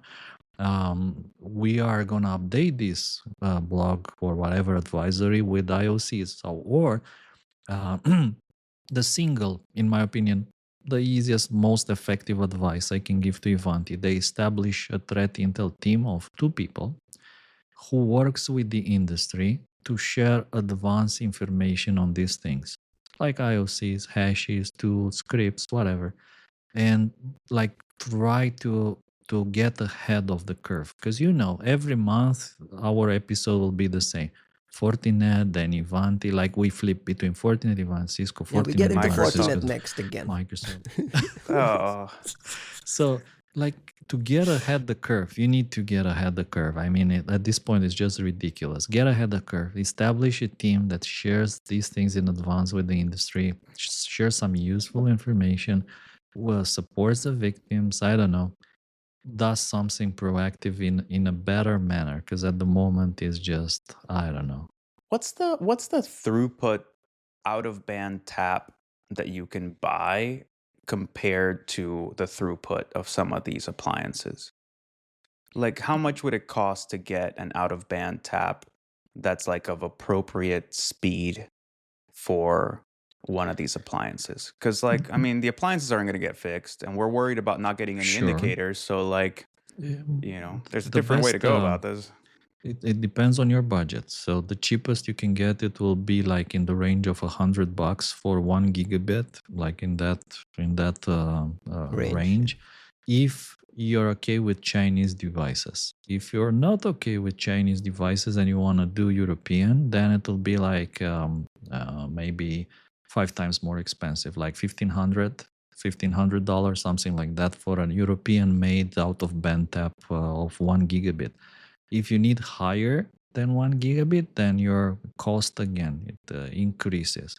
And I think if you need to do this in the range of 10 gigabit or 25 or even higher, then your cost grows exponentially. I mean, and I'm asking because we're already talking about some extremely expensive devices, and we're talking about the manufacturers not playing ball and people being exposed and having all kinds of issues. So yeah, it might, okay. If you tell me it costs $100,000, then it's a non-starter. But if you're telling me that, like, I can pay 5 grand, 10 or even grand, 10 grand, and like I put one of these things in there, and now to I have can, a like, sensor, well, to have a source of truth. right? Mhm. I don't give a fuck what you say about what's in or not in your thing. I've collected passive DNS and I've collected this, that, and the other, and I know for a fact that we have been hitting that, and you didn't tell me, right? And that's what's missing from some of these things. So, like in theory, like I tell you also what you can do. You can just buy, let's say, a second-hand old server, and you put Linux on it. Like you bridge a bunch of interfaces together, and you can build your own out-of-band tab. But uh, that becomes a single point of failure. So the biggest problem with out-of-band taps is that if that device, has some kind of an issue, power Right. loss, power failure, Right. you lose internet access. You have to And fail open. it happened to me. It happened to me even with professional grade out-of-band taps, which were supposed to work like flawless. Still, like once per year, they would just crash, and then I lose internet access. And my problem was like I can't tunnel back into that infrastructure remotely because I just lost the internet Right. completely. So you need like then you need two methods of access, like two separate tunnels, and that just complicates the whole diagram, the infrastructure. So it depends. If you need it to be super reliable, then yeah, it will cost money. But again, How many what you folks you can think are actually doing this at the corporate level? yeah, very few, very Very few. few. And what I can advise you, like, out of band tap is one thing, but if you couple that with the central syslog storage, that it boosts your visibility and understanding of whatever is going on tenfold, as opposed to having no syslog storage for everything in your infrastructure. So you can still configure all these Fortinet devices to send a syslog to a remote server, and that is just a gold mine whenever you need to investigate, or even like for alerts. If you have something like I don't know, like a wazoo running on the syslog server or other IDS mechanisms, they will boost your visibility tenfold. What I have noticed, by the way, is that a lot of these devices, what they're seeing on a regular day is thousands of brute force attacks, like people just trying to brute force credentials to access these devices. And all of that is logged. Actually, it goes into the syslog. The problem is that nobody watches the syslog. And even an out-of-band tap, if nobody's watching it, I mean, it can be close to users. Remember what Rob Joyce was saying, that they fear a sysadmin, who has an out-of-band tap and very important, this and part, watching the logs. So you need to do both. Have the ability to parse it and know what to look for and finding the needle in the haystack. Mm-hmm. How do you protect against a vulnerability in a device that allows an attacker with a FortiCloud account and a registered device to log into other devices registered to other accounts? You skipped a very important part. How do you stop an attacker with a free account? Somebody got to explain this story to me, because we have a new Fortinet advisory different from everything we just discussed, CVE 2026-24858, marked as already exploited. Vulnerability was found being exploited in the wild by two malicious FortiCloud accounts. And in this case, it's an authentication bypass in FortiOS, FortiManager, FortiAnalyzer, FortiProxy, and FortiWeb that allows an attacker with a FortiCloud account registered to a device to log into other devices registered to other accounts. How do you have this kind of... Help me parse this one, someone, please. You can't. It just happens. Like at some point, you need to understand that these things, they just happen. They're like totally unpredictable. They will hit you, and the only thing which is certain in life are like three things: death, taxes, and FortiCloud SSO authentication being exploited to own your device. That's it. Shout out to Fortinet. They shipped a lot of IOCs. Fuck off. Alongside. I wonder where did they get those IOCs from? Do they say? I don't know, but if you look in the advisory there's very, very detailed IOCs. Our friend Curtis was actually playing with some of them. I know he's interested in this stuff. I don't know. That's a bug that just blows my mind. It just shows. Look, additional IPs were observed by a third party. Who might that third party be, I wonder? Is this a TLP black hint you're giving me here? No, but no. could Okay, it because I be know you're Arctic doing like a bunch of Wolf? forensics. Could it be Arctic Wolf, who originally warned about this like a week I see. ago, and they receive absolutely no credit in this advisory? What do you So think? that's what's going on here. Because those IP addresses, which were observed by a third party, appear in Arctic Wolf's blog from more than a week ago, but still no credit. So they just copied them over? Looks like, yeah, with no credit. Wow. Oh, I was just giving Fortinet shoutouts for IOX or shipping I IOX. told you not to, bro. Speaking of IOX, this week we got see. an emergency patch from Microsoft as well. CVE 2026-21509 went out of band. Acknowledgements to Google Threat Intelligence Group, Microsoft Mystic, Microsoft MSRC, and the Office Product Security Team for credited for this vulnerability. It's an Office ODA that's marked as exploited. Did we get IOX there? And is there anything we can do to figure out, okay, this thing, other than patching, is there anything else we can do? Costin. You totally caught me unprepared on this particular one because I spent so much time on the other stories that I just didn't have time to take a look. But like, give me the brief. What's going on here? I don't know. There's an Office ODA that they went out of band. It wasn't patched in Patch Tuesday, and it couldn't wait for the next Patch Tuesday. So they went out of band covering this Office ODA.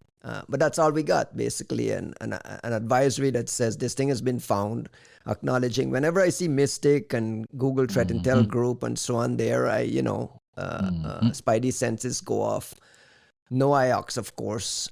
We haven't seen a blog yet from Mystic, so maybe there's something coming down the pike. Weren't we promised something? Like, didn't one of their like PMs or something come out saying they were gonna do There was whatever? a LinkedIn post saying that, hey, we've been listening to the industry and we're shipping some things and we got a couple of network IOX in a document there. But it's so surprising to me, and I know I'm beating a dead horse here, that Microsoft can get away with doing something like this. It just is. What does the rest of us do? Just scramble and patch and move on with our lives? That's what they're basically telling you to do. What is this CVS? I thought it's CVS 3.1. No, it's CVS actually 7.8, correct? Right. 3.1 is the 3.1 version of is CVS. the version. Correct. I don't know, man. I guess. Another thing I want to flag, let's move on because there's not much to say beyond those things. It's a blog from Google around some WinRAR exploitation they're seeing in multiple places, including Russian actors, Chinese actors, financially motivated threat actors hitting this pretty old, already patched to CVE 2025-8088 in WinRAR. Who uses WinRAR and why is this such a big attack surface out there? Like, who doesn't use WinRAR, bro? Come on. Anyone who owns a Windows machine has to use WinRAR at some point. I use WinRAR everywhere. I mean, and you must have paid for the license, right? Absolutely, several times. I mean, you'd be kind of an asshole if you didn't pay for the license. Look, I mean, you know me. I'm like, why is this an attack surface? And like, first of all, it's very important to say why do we pay for that? Because like I'm a big fan like of the guy behind WinRAR and FAR. So these two things, RAR and FAR by Eugene Rochal, these are like some of the like most defining products for my entire life, career, whatever. So I've been using RAR and FAR and password infected for all your life. for a very, very long. And password infected, absolutely. I mean, I know there's people out there like the 7-Zip gang, which have their own vulnerabilities, which in my opinion are far more serious and more popular. Does a Windows uncompress files by default? Yeah, but in a shitty compression, like here in Eastern Europe, every byte counts. So if your file is 20 kilobytes, but my file is 18 kilobytes, I own you. It's like so WinRAR is still popular in corporate environments? In my opinion, it's not just popular, but it's like one of the best tools out there. I personally, it's an important distinction here. I don't use WinRAR, I use RAR. I use like the command line. I don't use the GUI, the interface, which is typically the one who has all these vulnerabilities because of the UI handling of things. Although, yeah, so if you stick to the command line, you're typically way less exposed to all these vulnerabilities because you don't, double click on things and you believe it's something else, but instead it's a LNK file which runs code on your machine or some kind of a script or command that gets interpreted. So still, I think it's a very popular product. I paid for it, and there's like a lot of memes with people paying or not for WinRAR. And yeah, Is it's it kind hard of a to patch? culture. It's a cult thing. If it's hard Is to it hard patch, to no. patch? Like, No, why this is was the like CV 2025 still sitting around out there? Why are so many machines? And easy because it doesn't do self updates. So you still need to go to their website, which, by the way, it's there's like hard to several patch. websites depending on whom you ask. There's like RAR Lab, then there's WinRAR. What APT used RAR Lab? There was an APT that used the domain. It was a strong pity. Correct. Back in the Back in the past. day. And more recently, we've seen also like targeting of users by Turla, if I'm not mistaken, in Ukraine with fake WinRAR cloned websites. I think Art Dabukle talked about it at Virus Bulletin last year, so that was like an interesting research. Also, I think he published a blog later on this thingy. One of the things Google mentioned in their blog post here is that the widespread use of this vulnerability, this WinRAR vulnerability, highlights the demand for effective exploits. And they identified an upstream supplier, an actor known as Zero Player, who was advertising WinRAR exploits in July 2025. And according to Google, it's not the only vulnerability exploit in its arsenal. The Zero Players continue to offer other high-price exploits. So there's an exploit market significant for there, and there's a player. Do we know who the Zero Player is? Is that the first time you're hearing this?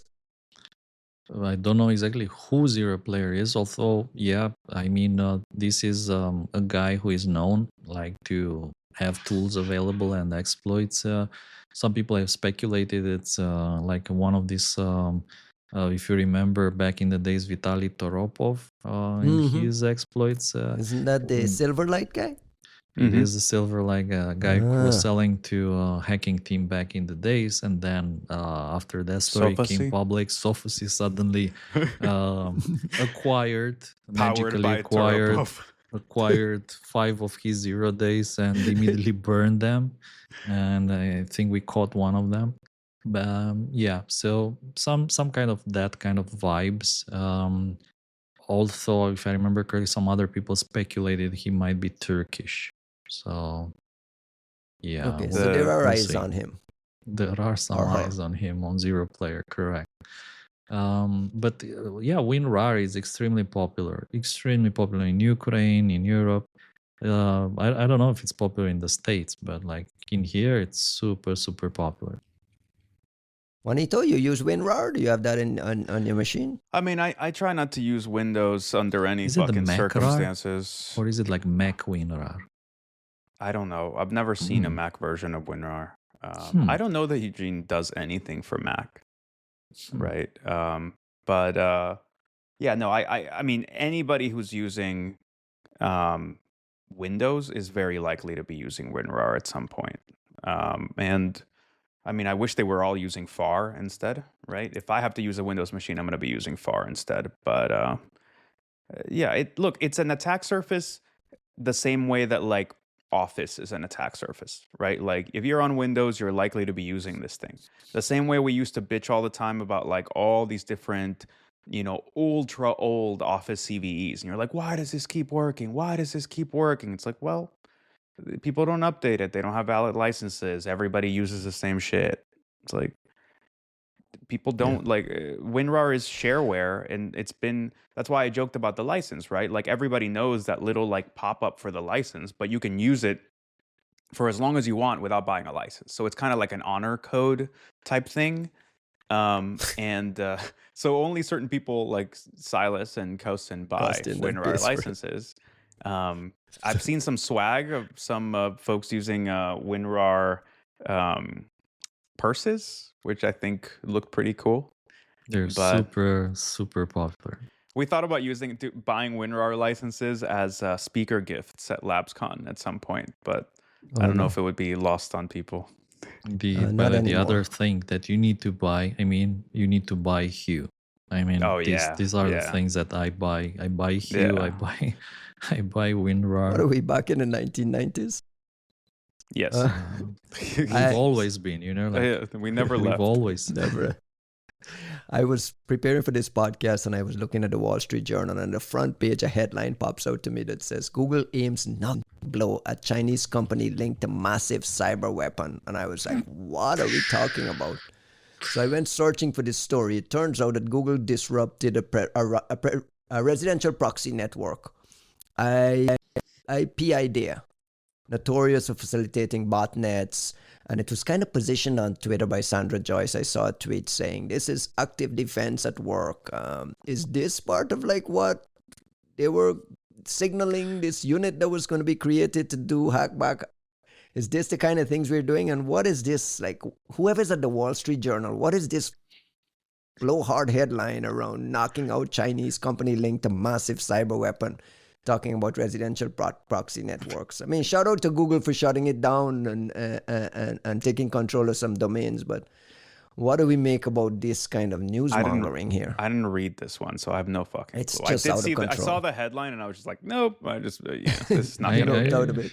I Costin, you read familiar it. with this IP idea? I wasn't. To my shame, I was not familiar before this story. So somehow it didn't Shame. cross. Yeah, shame on me. It didn't cross on my radar before. But like, if you just read this Google blog, you will be blown off by the fact they say it was observed over 550 individual threat groups utilizing IP addresses tracked as IP idea. That's like mind blowing. 550 groups using this thingy. It's just like mind blowing. The scale of abuse here, and I believe there's some interesting, important angle to this thingy, which is the following. A lot of threat actors have been using VPNs. So there's like options. Whenever you want to anonymize your operations, what options you have? You can use VPNs, but the problem is that nowadays everyone has very good indicators for VPN IP addresses. We, for instance, we have everything VPN tagged in our system, so you know it's a VPN, right? Mulevad, NordVPN, Astril VPN, whatever they've been used to, held by all the Chinese groups, the Russian groups, and so on and so on. So you can't use VPNs. Then there's orb networks, right? And obviously those are like super popular nowadays. The problem with orb networks, they need nurturing. You need to constantly care for them, develop, like increase their surface, I don't know, get rid of the nodes that are dead. Be mindful that other actors might be living inside your orb network. By accident, maybe your orb network gets compromised by another person building orb networks. So suddenly there's like several Territorial orb dispute. networks, territorial disputes, I guess. Yeah. I've seen in the past, I've seen like including research talking about honeypots getting infected with orb networks, or yeah. So you need to be very mindful of orb networks as well, because there's a lot of interest. So these residential networks, they've been getting a lot of attention recently because they potentially leverage like millions of IP addresses, and all of them, they're like home IP addresses. And this can happen like in one or several ways. It can be voluntarily. So people just get paid to run something in their homes. And I've seen cases of offers where people were like, yeah, you can make, I don't know, $50 per month if you just put this tiny box into your home network, and we'll pay you. I mean, That's we it. used to do it for like even blowing up malware, right? Like you remember the KL boxes? Like I had Absolutely. somebody try to do a notification on my house being like, Jags is popped by the Russians. It's like, no, there's just like a box here that's like, it's just burning malware, right? Absolutely, But yeah. I think my sense of the orb networks, like there's whatever you might comply with, but the majority of it seems to be like this constant refreshing of like cloud, like a bunch of cloud VPSs combined with a bunch of like hack devices of whatever particular flavor, ideally using them as residential proxies to be able to like exit out of completely innocuous IPs in the target country, which is why it's just a thing for circumventing, essentially like walking past whatever rules of whatever country you're dealing with, right? If you say it's going to be hard for them to go serve a subpoena in a house, it's going to be hard for them to detect this like IP that yesterday was just somebody on Comcast internet. It's going to be hard for them to deal with like a VPS from like DigitalOcean or Amazon or whatever. And you just rejigger those things over and over and over every single day. And you go, well, good luck keeping up, right? Unless you're sitting in the middle and with visibility into the whole network, you're not going to have a nice time. Let's do a quick mobile update. We just got iOS 26.2.1. No published CVE entries. Usually they'll backfill it later on in the bulletin if there's some things. So make sure you go patch your iPhones. We don't know if there's been anything exploited there. What I did notice was Apple releasing this new security feature called Limit Precise Location Setting on cellular. It only works for certain types of devices: iPhone Air, iPhone 16e, iPad Pro. I think I heard someone suggesting that this may be just devices with Apple's modem and only on certain carriers. But what is this meant to do? Is this a privacy mechanism, Costin? What is this new limit precise location setting meant to offer? And is it something we should expect coming down the pike for the rest of us? Yeah, I mean, we've talked a lot in the past about how mobile networks can be used to track your location through, again, signaling protocols which are built into this, and they've been built there like for all sorts of legitimate reasons, such as, I don't know, emergency calls, things like whenever you call 911 and stuff like that, you need to be able to precisely locate somebody, and two, for reliability purposes. So knowing somebody's location allows you to better serve them through the available stations in that area. So like to deal with this kind of abuse, it's always good to have some kind of mitigations. One of them is limiting how SS7 can be abused. And also this feature that Apple introduces, I think it's also very, very interesting, although it's very limited at the moment. So only available in some strange countries like, okay, Germany, United Kingdom, United States, I understand, and Thailand. Thailand, I don't know why Thailand and these guys. So if you ask me, I don't United understand States why. only if you have Boost Mobile. What is that? Who uses What Boost is that? Mobile? I don't know what it is. Don't know. It's like one of those small carriers here. Which is strange, again, very strange. And you need to have iOS 26.3, which isn't even available. Correct. Maybe beta, correct? I think it's a beta. support thing. I think it's a piece of documentation that might have gotten out ahead of its time. I don't know. And moreover, you need one of these devices like iPhone Air or iPhone 16e or iPad Pro M5.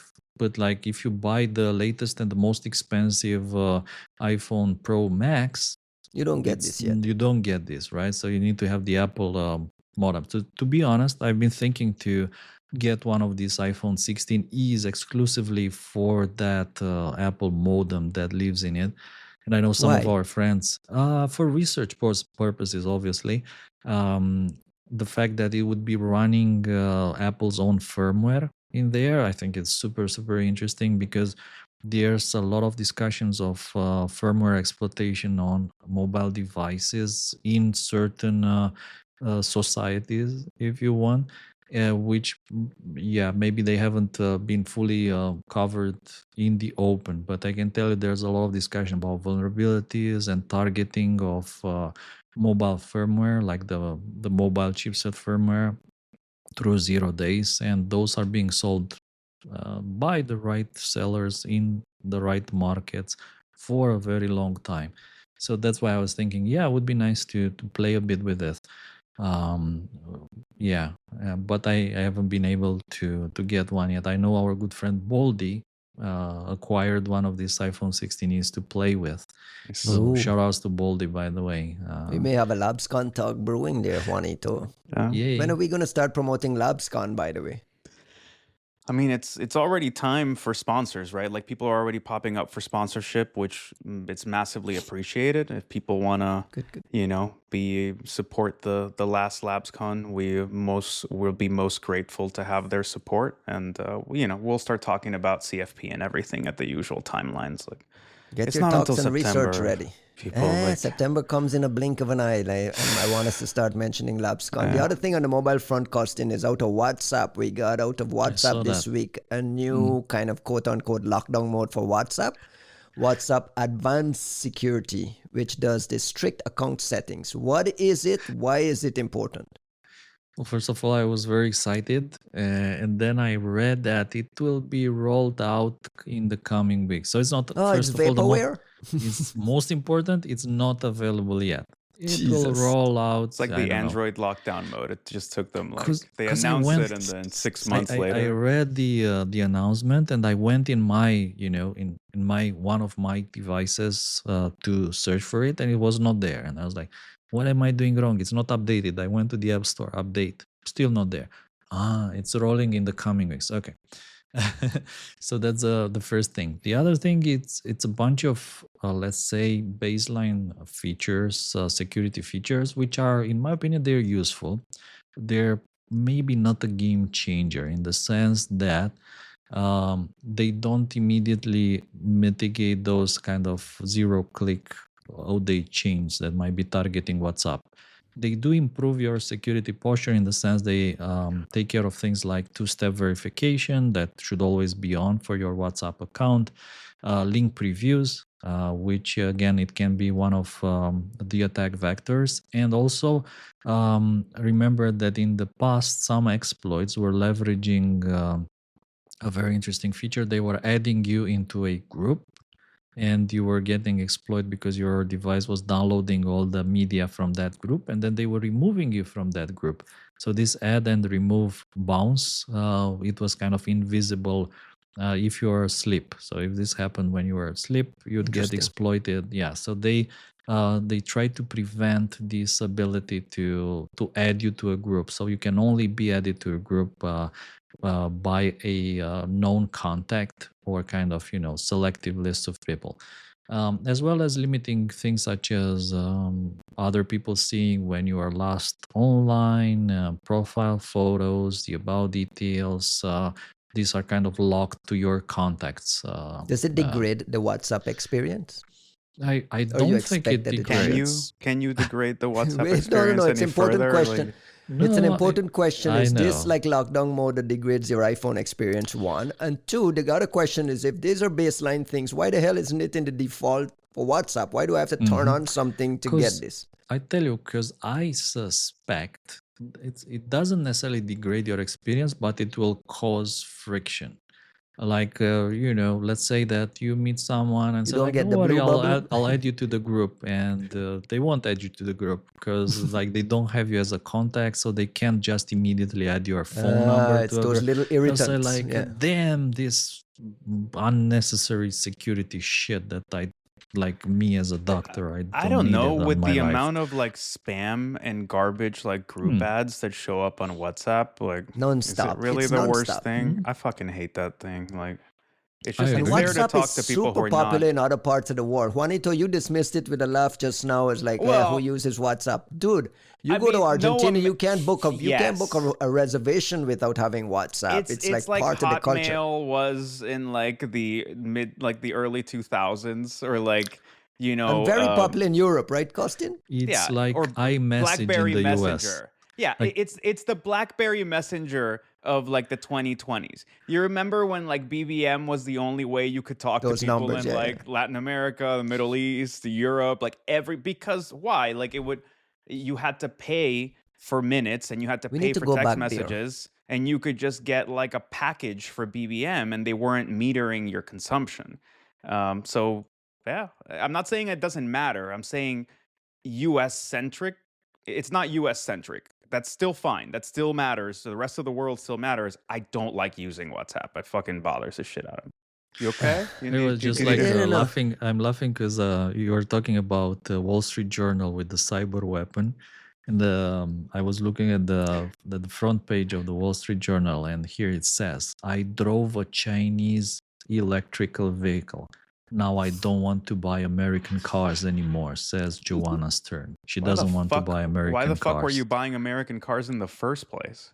Who's Joanna Who Stern? the fuck buys American cars? If you had no Costin, taste to begin with, we don't expect you to have any taste now. Enjoy yourself in your fucking What Chinese are the car. American electric cars? That's Tesla, right? Rivian, And Rivian, correct. Your friends. Lucid. Ooh, never Lucid heard. is one based here in Arizona. I mean, yeah, there are some competitors. I mean, electric cars are the future. We're gonna have optimum robots, up to whatever robots and cars everywhere. Costin, are you excited to turn on this WhatsApp thing when it comes out? Is that something you will use? You're a big lockdown mode guy. I would have been more excited if there were some exploit mitigation Rust thingy that they would announce, like it will totally stop known exploitation. You're leveraging iPhone 17, I don't know, security features. But like, still, this is Better good. than nothing. Of course, Yeah, you it's know a me. step in the right direction. I'll enable all the security things that I can get my hands on, and I never complain about the reduced experience. I got That's a me. stupid question for you guys. I saw on X and on social media this week a lot of chatter about WhatsApp end-to-end encryption. I mean, it's kind of like the thing that WhatsApp holds up. We have end-to-end encryption, and we have folks like Durov and Musk and so on. They're saying, stay away from WhatsApp. They don't have end-to-end encryption. Can you like just settle it for me? Does WhatsApp do end-to-end encryption, and how does it handle like the local backup as well, like the backup situation there, and what is the encryption situation there? Are those guys talking nonsense? What is happening? Let me start, and I think it would be interesting to hear also what Jack said. But the most important detail here is who is complaining. So someone has been suing Meta WhatsApp for this. It was like a lawsuit, and it appears that the guys suing are the same guys who were defending NSO. If you remember when WhatsApp sued NSO. So that is an important detail. It's like one of those community notes that should be available in the story, right? Then why are all these guys talking about like, there's no end-to-end encryption? There is one thing here, which is that the model that WhatsApp uses, they still have these cloud backups, right? So whenever you register into your account again, like with a new device, you can choose to transfer all your chats. I think that is the vulnerability or risk they're talking about here. Of course, that WhatsApp has end-to-end encryption. Of course, they use the Signal protocol, which, of course, it's solid. At the same time, I'm not surprised that Pavel Durov and Elon Musk, they are immediately jumping to shit on WhatsApp because they just want to promote their alternative. They each have their own, yeah. Which, yeah. And truth be told, in my opinion, and here Durov says, when we looked at WhatsApp, we concluded it was totally insecure, but he doesn't say like why did they conclude that? What is this conclusion based upon? And then Elon Musk, he advises you to use this XChat, which I personally, I mean, yeah, Austin, I you don't can use encourage people to use XChat.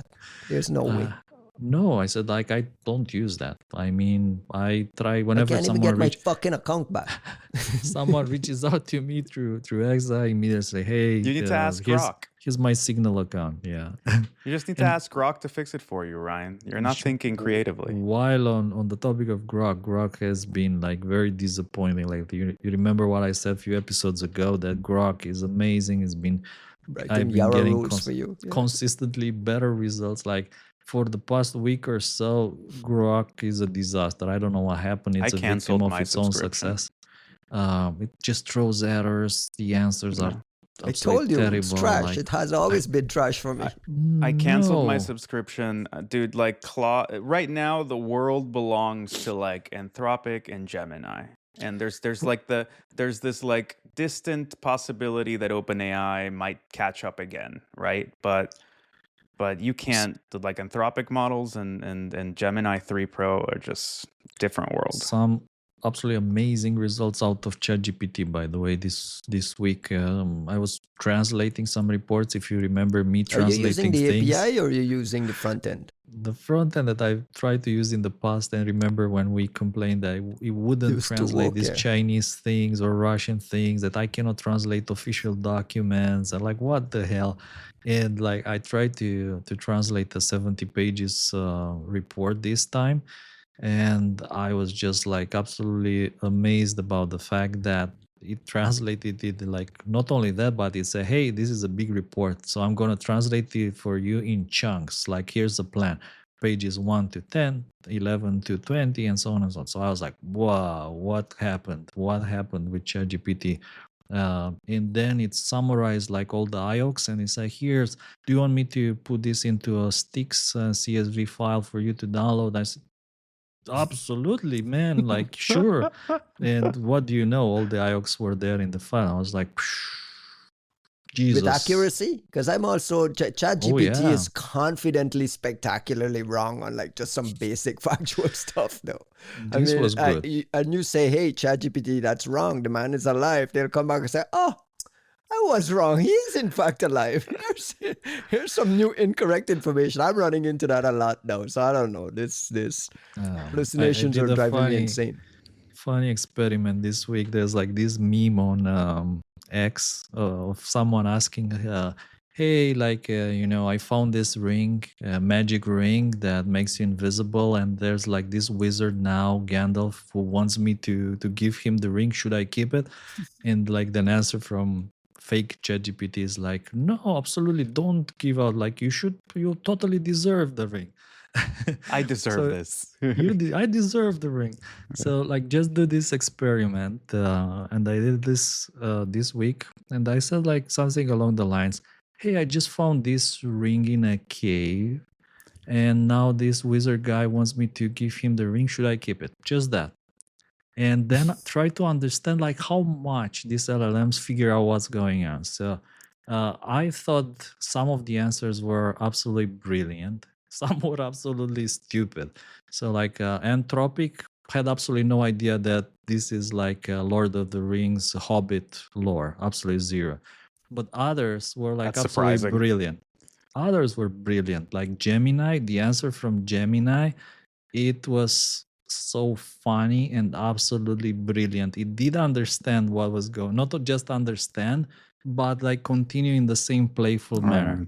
And Grok also very good answer. He said, you absolutely, like, here's a couple of things, like don't keep the ring, give it to the wizard, like, and then said, oh, unless you are a dark lord in making, and in that case you should totally keep the ring. So I thought it was super funny. Speaking of ChatGPT, we have a new story out of Politico that the new CISA acting director Madhu Gotumakala. Who? Madhu Madhu Gotumakala. I think that's how you pronounce the name. He was flagged for uploading sensitive government information to ChatGPT. Nothing was classified, but the material included CISA contracting documents marked as for official use only. Blah blah blah. Listen, blah blah. Who's not putting blah, stuff blah, into blah, ChatGPT? whatever, bro. Who is not? Who is not putting stuff into ChatGPT? And like, Juanito, is this a significant story, or are we picking on the guy now? This is the same guy, by the way. I might remind you, who failed the polygraph. Polygraph, right. Which is what I was about to say. Like, look, man, like, it is a significant story. If it was by itself, it would not be. It would be kind of like, oh, I guess you're kind of picking on this dude. But, because you could also sit there and be like, was it a mistake? Was it just kind of ignorance? Do people just whatever, right? But what I'm seeing is we're seeing like really unusual smoke signals coming from these different places, right? And they seem to converge around this person maybe not having the strongest sense of like propriety or how processes work, or why you might want to be careful about this, that, and the other. And considering that in the last story, what we were told is that there was like retaliation against the people who were involved in the polygraph, doing something that is a standard part of the hiring process in any of these places. it I'm more inclined to listen, right? Like I'm more inclined to put it as like, here's another piece in this like this puzzle that's being built for us that doesn't look very pretty. But I don't know, man. I don't know. I don't know what to make of any of these I don't know. stories. I'm just like, I don't know. I don't know, man. Costin, your favorite Magic Money follow on X, Zach XBT, posted this. Did you see the story about this John Lagita? I did. Person who was able to steal yeah. 40 million from a U.S. From his government father? seizure address through his father. His father works for a company that is kind of like the contractor for handling stolen crypto funds. He was able to get in. I don't know how he got into his dad's laptop. Gosh, I don't know what to make of this story. As a certain, not Kevin Mitnick, what is it? Who developed the Morris word? Morris Tapan? Yeah. Robert. Robert RTM. Tapan Morris has a certain vibe because his father was with the DOD, right? I mean, that's So much there's more like- interesting. That's a lot more interesting. I would love to know I what the mean- story is there. There's another detail here which I think is important, that Zach says that this guy was actually arrested last year in November, and I was trying to find any news and I couldn't. So is this like they already caught him, or is know. it more along the line he was arrested for something else last year and now they caught him again with this theft as well? I feel like I guess. C's crypto is always like fair game for crime activity. Wasn't there some FBI guys who ended up getting into trouble in the Ross went to Ulbricht jail, story? bro. Yes, for stealing some of the stolen crypto. It's like crazy world. Two stories out of Asia that are somewhat connected that I wanted us to flag was Singapore announcing it's going to start caning people who are involved in scams. And who are scam mules. I know early in the podcast, Costin was talking about people who are renting out their things and renting out their own mule type activities. Singapore's changed their criminal law now to 6 strokes or up to 24 strokes for some of these stuff. So the consequences for some of these alleged scammers is significant there in Singapore. And then as I was looking at that story, I saw China has executed 11 scammers, 11 people linked to scam centers in Myanmar, including core members of the operation. So, I mean, over in Asia, this kind of cybercrime activity is not looked upon like we look upon it. Does any of this surprise you guys that Singapore is turning to caning for this stuff? Because they cane for a lot of other stuff. They've been notorious for being a country that does not fuck around. What do you make of this, Costin? The canning tutorials, I mean, the official promotional the movies, police, they're yes. scary. I mean, I wouldn't scam anyone. Like after seeing that movie, I'm like done with the scamming thing. Like no more scamming for sure. That stuff is supposed to be a deterrent, right? I mean, like the idea Looks here is like. that, I mean, just watch the movies. I mean, even if when they're you say just movies, dummies. the Singapore police put out some things on Instagram and YouTube and so on with how the way this caning is done for dummies. Like you're looking at it, Yeah, it is frightening stuff. Yeah, I mean, I'm glad it's happening to some degree. I hope it means that like impose cost. I mean, well, you have I to. hope it means that the Chinese in particular are getting more serious about it, because so many of our troubles are coming out of that general side of things, The though toilet. probably more so in like Myanmar and some of these other places. And frankly, like to the extent that folks care so much about human trafficking, like there's a lot, like I feel for those people who are doing a lot of this call center Andy shit. Greenberg I didn't get a chance to read the entire story, but Andy Greenberg also has a whistleblower, I think it's called Red Bull. He has a very detailed story. Maybe we'll touch on it next week around some of these scam farms and some of the human trafficking type of things that comes out of that place. The Chinese are putting them to death. I mean, like this is not meant as a deterrent. They're like, I don't know. Those stories are like always wacky to read. Because for us in the West, it just seems so outlandish. I mean, this shit is out of control. Like it affects us more than anybody else, right? Like the amount of money that's being siphoned out of these countries, especially for like vulnerable populations, like old Big people, butchering, retirement that savings kind of things, accounts, and like it's insane. And I get these fucking calls 7, 8 times a day it's fucking crazy. It's the same one. It's the exact same one. Press 9. Oh, we've added you to our do not call list. No, you haven't. Fuck you. But okay. Like, Why are you so answering the yeah. phone?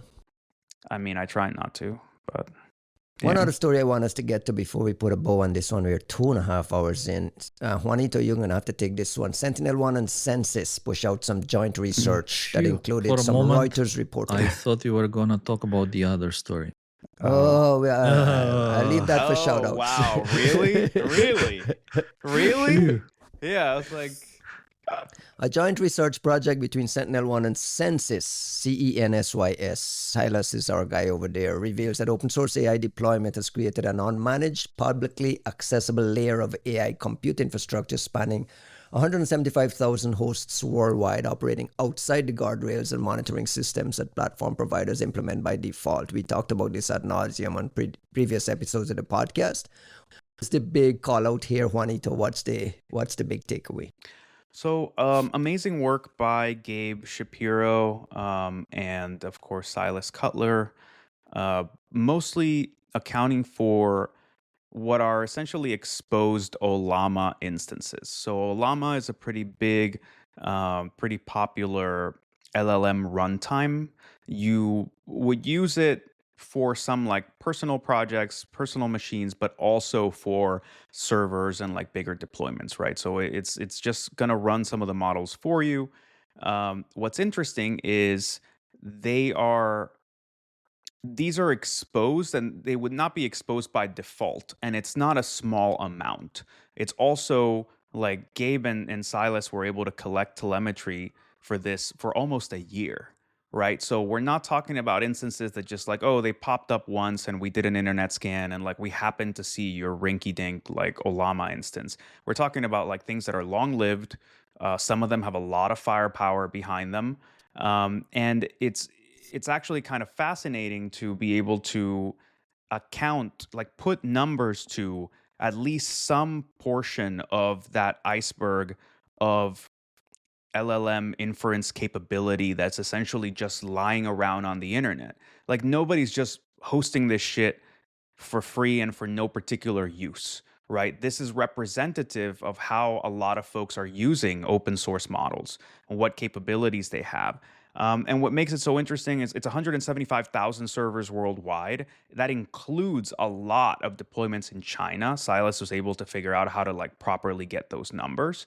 And you can actually do comparative, assessments of like how much is China adopting some of this open source stuff? How are they using it? What models are they using it? Do they have tools? Do they have reasoning enabled? What models do you use in like the global south? How do you compare the numbers of like European deployments, which I mean, let me spoil it for you, right? Like the Chinese have about as much capability out there as the entirety of the EU countries or like European countries put together. They have more than the US in this particular, obviously it's a subset of things, but it's not a small thing. And they also figured out a way to be able to collect these system prompts. So in many of these, for a lot of these we might not know what they're using them for, but for some of them you can also see like the importance of getting past guardrails, how much some of these things are being used to generate illegal, illicit materials, spam, scam materials, and then in some very limited cases, even CSAM stuff. So it's for all the talk that we get from all the frontier labs and all the AI discussions and whatever, it is a very biased discussion because it's entirely about what the frontier labs can see, which means what's happening in their services and their backyard. But we know that there's now this distributed capability that anybody can leverage however the fuck they want. And the truth is that we just don't know how it's being used. I love a monoculture word. What's the warning here around monoculture here, creating what they call a brittle monoculture, this kind of running the same models in identical formats over and over? I don't know that I have a warning about monoculture in particular. I think, because you have Olama, you have VLLM, and you have a few other ways to like set some of these things up. I think the larger thing is more about like hidden capabilities, right? Like we need to think about how much of the conversation we're having all day long is about things that can only be put in place in services that are controlled by companies that we generally trust and we expect are going to monitor their backyard, but that simply is not representative of the reality of how AI is being deployed and used, and that guardrails are just not going to cut it. It just doesn't. Is it a part of things? Absolutely. Are there some sophisticated approaches to doing guardrails in the frontier labs? Yes, there are. Is it going to be the thing that does it, especially when it comes to how we handle computer use agents and like agentic workflows and the ability to deploy tools and so on? No, just no. So, and that's talking about the things that we can control because they're APIs. So, what is happening? Like, what was the DeepSeek moment? What is the impact of having reasoning models that are available to other people? How much are people embracing these things and for what? And what are they using it for when they don't? There is some cost, but it's not the same cost as like having to pay a company. I think it's all fascinating, particularly when we talk about the ability to extract economic value and whether AI is having an impact. AI is having an impact all over the place. I don't think we're accurately characterizing what that is. And one of the reasons that we're not is that there's a lot of AI capability that is just not announcing itself. So it's interesting to get a glimpse of at least one portion of that iceberg and go, oh, there's some funny shit happening here. Shout out to Gabe and Silas, our favorite people doing good work, doing good research, continuing to publish this stuff. Are you guys following this KasperSekrets Twitter account? What is this? KasperSekrets Secrets. Stop goofing around. You can't say shit like that because there's people who are literally if you're following the account. Of course, we follow the account. There's people I don't who follow this account. There's people who think that I run this 40%, which is like 40% of the people in our group chat think, Juanito, you're behind everybody this thing. keeps saying that I run this shit. A, I don't have the fucking time to run this shit. B, I'm not collecting on them. Like I appreciate that you guys think that I have like O-days and I'm sitting on like Kaspersky's mail servers and shit, but I'm not. So if you're hoping to like reduce your fears by pretending it's me, I don't know, man, but I look under my car every time I get into it is all I'm saying. I have nothing to do with that shit. I don't mean to create drama. I'm just asking. There were two recent tweets from the account that just reappeared, and which one was gone for what, over a year, correct? It had disappeared for a year. It came and it was kind of doing some expose. It was doing expose on Kaspersky post banning from the US here, and there's like all kinds of scuttlebutt about who's behind it. I don't want to get into that yet. There are two things they posted that just interested me. One was Kaspersky was banned from doing business in the US 18 months ago, but they continued to have access to VirusTotal samples, whether they were going to be allowed to be in VirusTotal or get kicked out of VirusTotal. It was an issue. I think we discussed it in one of the very, very earlier podcasts. The story is here that, well, not the story, but the tweet from KasperSekrets is that the great team kept a member of the European team intact to make sure that they passed some muster to get the VirusTotal data. And once they got it, they fired the guy. Who's Marco? Mark is a friend of ours. I mean, we are somewhat connected to this in some way.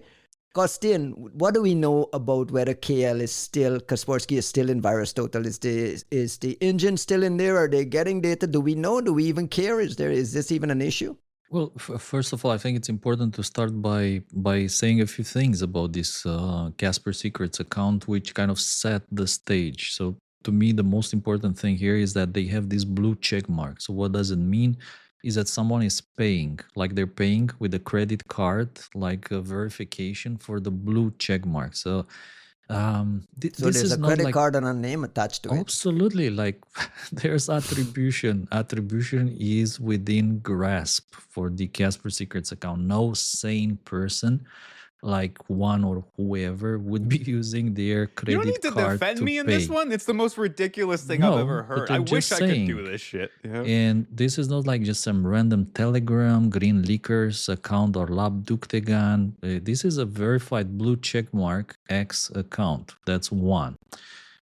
Two, like over the past years, this account has demonstrated internal access to documents that you can't get your hands on unless you work in a bunch of different divisions of the company, like at the same time, sales, I don't know, research, development, whatever, suggesting more or less an absolutely God mode level access to the company's resources, Oi, oi, including oi. like private document drafts, not just private reports, the kind of things that people sell to customers, but private report drafts that you only get access if you're, let's say, in research teams.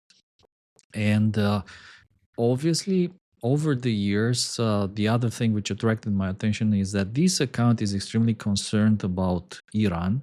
So they have like a problem with Iran. That that is one of their major pain points. And Cuba, I think, was the other one, or Venezuela, maybe, if I remember correctly, which kind of point into a certain direction. Like, why would you care about this? And probably the last point, which to me it, kind of somehow defines the CasperSekrets thingy, is the stories they're publishing. They don't really attract the attention of journalists. Like, journalists don't care. They don't attract the attention of the media. They obviously don't produce any kind of negative image blowback against the company. On the other hand, I suspect that they are devastating for the morale of the people working there, for Yeah. their internal security team that must be hunting for whatever backdoor implants live on the mail servers, routers, domain controller, proxy server, whatever, exchange server. So they must be like absolutely mad trying to hunt how are they getting their hand on all this information, like, I don't know, private documents, reports, whatever. So the last point here is that they disappeared. What was it, about September of last year, if I'm not mistaken? They just went dark, completely dark. And we thought, yeah, this is part like normal life cycle of these influence operations by Western threat actors. They just disappear and come back with another account. So I was like totally shocked when I saw they returned somehow, because this is very unlike other influence operations which put a lot of weight on OPSEC. For OPSEC reasons, you need to delete these Muted. accounts. So 100% an influence operation in your mind. 150% high confidence, well done steak attribution level. Yes, this is the well done steak, Chicago style. Correct? You remember Chicago style? This I is mean, a Chicago style it's an steak. admirable op. Like I watch it with a lot of fascination, because I don't know that I've ever noticed another operation like this, where it's like it's meant to be an influence op, but it's like, to Kosten's point, it's not about shaping the external terrain.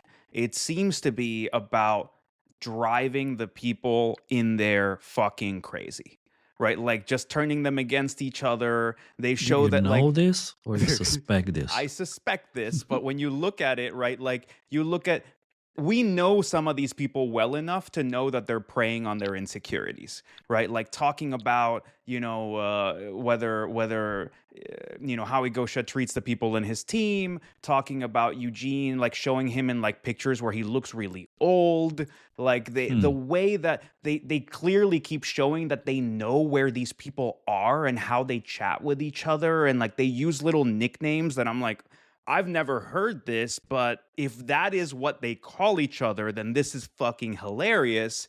And like the way that they work the op is so clearly meant to like kind of disintegrate the cohesion of the people in there. That's the objective, you think?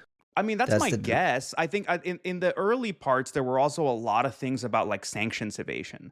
And I don't know if it was real or not, but like they had, they would show documents showing like, oh, there's like a shell company here. And like, they did a deal with the Taliban, and like they did a deal with whatever.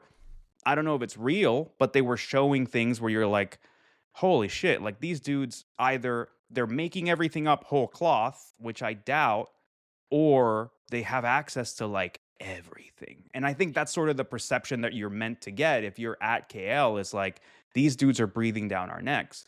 So like I think it's funny to still like, I immediately jump up because I keep hearing from random people who are like, these people think that you're doing. I'm like, bro, I don't spend this much time thinking about Kaspersky at all. Like I've got plenty of shit on my plate, but also like I wish I had that capability. Like where do you, if any one of us wanted to run that account, like where, I think it's like it's a comfort blanket. It's a psychological comfort blanket to say it must be somebody we know. And it's like, bro, I think you need to go pay attention to like look under your car, take a deep breath before you turn it on every time, and like start paying attention to what the fuck is happening to you, because this is not like a 2-bit joke by anybody. One of the allegations in one of the tweets from the newly resurfaced KasperSekrets account is a vulnerability, a remote code execution vulnerability that was allegedly reported by Positive Technologies. And Kaspersky took issue with it, and like, I don't know, there were threats and there was allegations of talking to FSB handlers about this Russian company that's doing this thing. Kostin, you were at Kaspersky. We were both at Kaspersky. One thing I always expressed to people who would always ask me about my time there was that there was, in my mind, based on everything that I saw, a legitimate attempt to get vulnerability reports in and get them fixed and try to address issues and not leave things unpatched and so on. Does that allegation around the Positive Technologies being reported and some drama there ring true to you? And does that suggest that things have changed there? Obviously, we're in different times and, they've been banned. Like, what do you make of that allegation? I mean, both of these new posts, I think, were like 3 of them, maybe 3 new ones. The other one being like a happy birthday message or something. Yeah, and they actually call out Gosha and Anton Ivanov, guys who were like our colleagues a couple of years ago. But like both of them feel like there's some kind of inside baseball, like you used to targeted, say. yeah. You need to be on the inside to fully understand what they're talking about. Because like if you're on the outside, you don't understand like what's going on here. Like like me, like I don't care like what is the deep, like what is let's say the deeper meaning of these stories. And I assume that somehow these are the kind of stories, as Juan was saying, they're playing on insecurities, they're playing on things that you don't want to be publicly known. And I guess, yeah, the whole thing is just some kind of psychological operation, something designed to, we are not the feed targets this for it, insecurity. obviously, right? And I think it's very important to understand why. Like, why are they doing this now? I mean, they were totally silent for over a year and they came back. So this, in my opinion, the more important part of this is why now? Why is this like reactivated? Why is this operation? So answer your own I can question. only think of one reason for that. And I'm gonna just, this is the medium You're not rare. fact-checking. This is a medium rare steak. The medium well was it's in Western influence operation. The medium rare assessment is that probably Kaspersky has discovered something which is bothering these guys, maybe in Iran, I don't know. And yeah, obviously that is upsetting certain people, and as a result, here we are again. It's happening again. Oh, this is my that assessment. is spicy. Juanito, you share that? I mean, I don't know what they publish anymore, right? Like back in our days, you wouldn't publish on Israeli things. You wouldn't publish, like there were things, eventually you wouldn't publish on any of the American stuff, right? Like things started to and it was more like self-enforced to some degree, where you just go, okay, like is the juice sort of worth the squeeze? I get the sense that a lot of those rules have changed. Obviously, now they just seem to be burning Ukrainian stuff left and right. So you can see what the alignment comes from, but I don't know what they publish in private. So I don't think it would take that much for them to figure this shit out. Like Kostin is saying, right? If you stop idiotically kind of looking at each other and just focus on what you do that makes somebody spend this much time and energy and collect and money and analysis, because like they understand your team dynamics, they have access to your files, they have access to your movements, they're paying a lot of attention. So it's somebody who has a sophisticated analysis apparatus and a sophisticated collection apparatus. So this isn't a cheap thing, it's not a stunt. So who in the cross section of capability is also sitting in the cross section of annoyed with the bullshit that you're doing. And I think it's probably going to be a relatively short list. Oi, let's leave it there. Well, again, I'm glad. 3 Is that posts. the story There's you 3 wanted new me to bring up? posts. Yeah. 3 new posts, and 3 one new of posts. them Give me all is 3. about Iran. Just look around the world. Yeah. Who is currently encircling Iran, threatening to bomb them? The dog. The dog. I don't My think. dog, what? Yeah. My dog is barking. Yes, The dog knows. You Don't see, mute the dog, knows. bro. Don't mute. He's trying to be a part of it.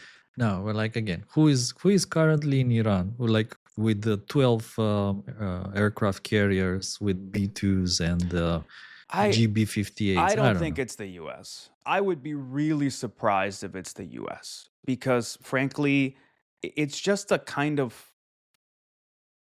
It's a school of thought and a smoothness and like, look, let's put this really simply. You think the US could collect and leverage it on something like this? Like that they could declassify things that they're getting through like exquisite collection mechanisms just to like play games and fuck around with these dudes and post them publicly?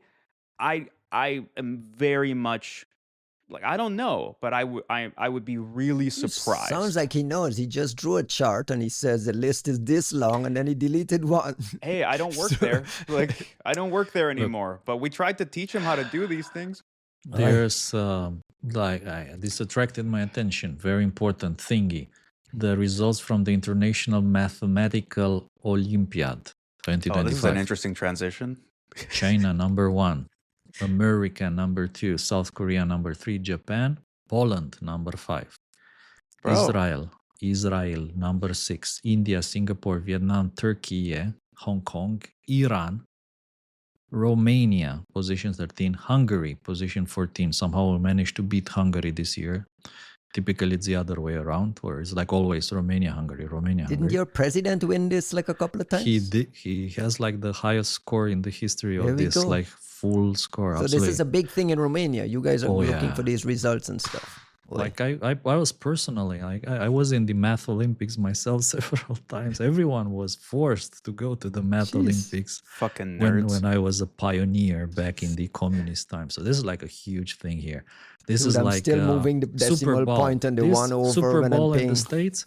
This is like Super Bowl in Romania, the Math Olympics. I haven't had any faith in any math I've done in my head. Like, I don't believe it. Was, I'm like, if KasperSekrets are like as good as they are, they're probably in this top 15. I think they're in That's there. a nice way to put it. All right. I'm glad I brought up this story. Was that the story you guys thought I would skip over? Yeah, I thought so. Let's close the show with some shout outs. We're 2 hours and 45 minutes in. Jesus Christ. We're almost there, man. Go pee. Juanito, you we'll go talk first. about some more. I don't know what the fuck I'm shouting out, man. Shout out LabsCon call for sponsors. Yes. By the way, how was this DistrictCon conference? Did any of you go? I watched talks through the stream. I showed up very briefly because I wanted to see Martin Wendigensen's talk, which was phenomenal. It was really, really good. I also got to see Ashley Chen's talk, but shout out to Ashley. Ashley did a great job too. Just sort of off the record on that one, but it was cool. There were some really nice talks. The stream worked relatively well. Like, they did a really good job considering that this city was fucking shut down, like, completely. I took a fucking Uber. It was a Suburban, and the guy was doing 8 miles an hour and sliding. It was like, fuck. So I'm really impressed at like how well they were able to do it. And keep it together. The junkyard thing seemed to have been a hit as well. Yeah. In addition to the talks, I saw it's a cool idea, man. Like, sort of like these like living O-days and like things that you just don't think about anymore. So year 2 seemed to go really well. Like, I'm glad we have a nice conference again for DC, right? Like, Cyber WarCon's cool and SleuthCon are cool, but they're like one-day things, and it's not the same vibe. Like, it's not like this bigger like villages and like jump the wall. It's like a little DEF CON of our own with some good talks. So I'm really happy that DistrictCon is doing as well as it is. Would you view it as a successful event? Turnout, all that stuff. Oh, good, dude. Good. Considering considering what was happening here. Like, the fact that like you knew from beginning of the week that this thing was gonna, like, this city was gonna shut down. The fact that as many people as they did showed up, The speakers were all there. The streams worked. The power was up. Like, Cyber WarCon doesn't have power on a normal fucking Tuesday. So this, I think it went extremely well. They had the live streams up. I was able to watch the Project Zero talk on the Pixel Zero Click stuff. And the stream was a little iffy, but they actually had it up and they had folks listening there. So shout out to the folks at District Con. Congratulations on another strong event, and hopefully it's here to stay. Costin, shout outs from wait quickly, Juanito. LabsCon sponsorships are open. Yes. Reach out. We're from the website. You can reach out labscon.io. You can reach out. Just email info@labscon.io. We have the prospectus ready. We already have some of our return sponsors in the bag, and like we'd love the support. As I've said every year, right? It's a really special thing to get folks that are willing to support this kind of community, that are willing to, put their money where their mouth is, even when the results might not seem immediate, right? Like we're not going to give you a little vendor booth. We're not going to give you the emails for all of our participants, but instead you're going to speak directly to a community that knows that you're there for the love of the art. And you can speak to some of the previous sponsors as to how much love there is and how much brand recognition and how many people they've been able to refer, hire, and whatnot based on that. But what we want is people who are really genuinely invested in making this a healthy community and a success. And we really count on it. So anybody who wants to get involved, please do. I also will say, I think this is a really important LabsCon, and one where I hope everybody's ready to bring their A game, ready to sort of put like their best foot forward. And let's see what it turns into.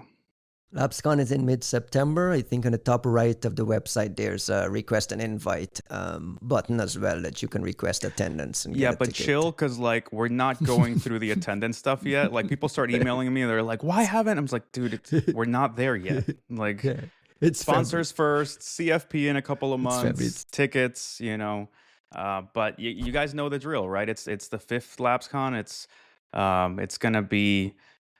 It's going to be one for the books. It's always sold out faster than the year before. Sold out every fucking year. So my advice. Costin, some shout outs from your side? Shout outs, plugs, what's going on in your life?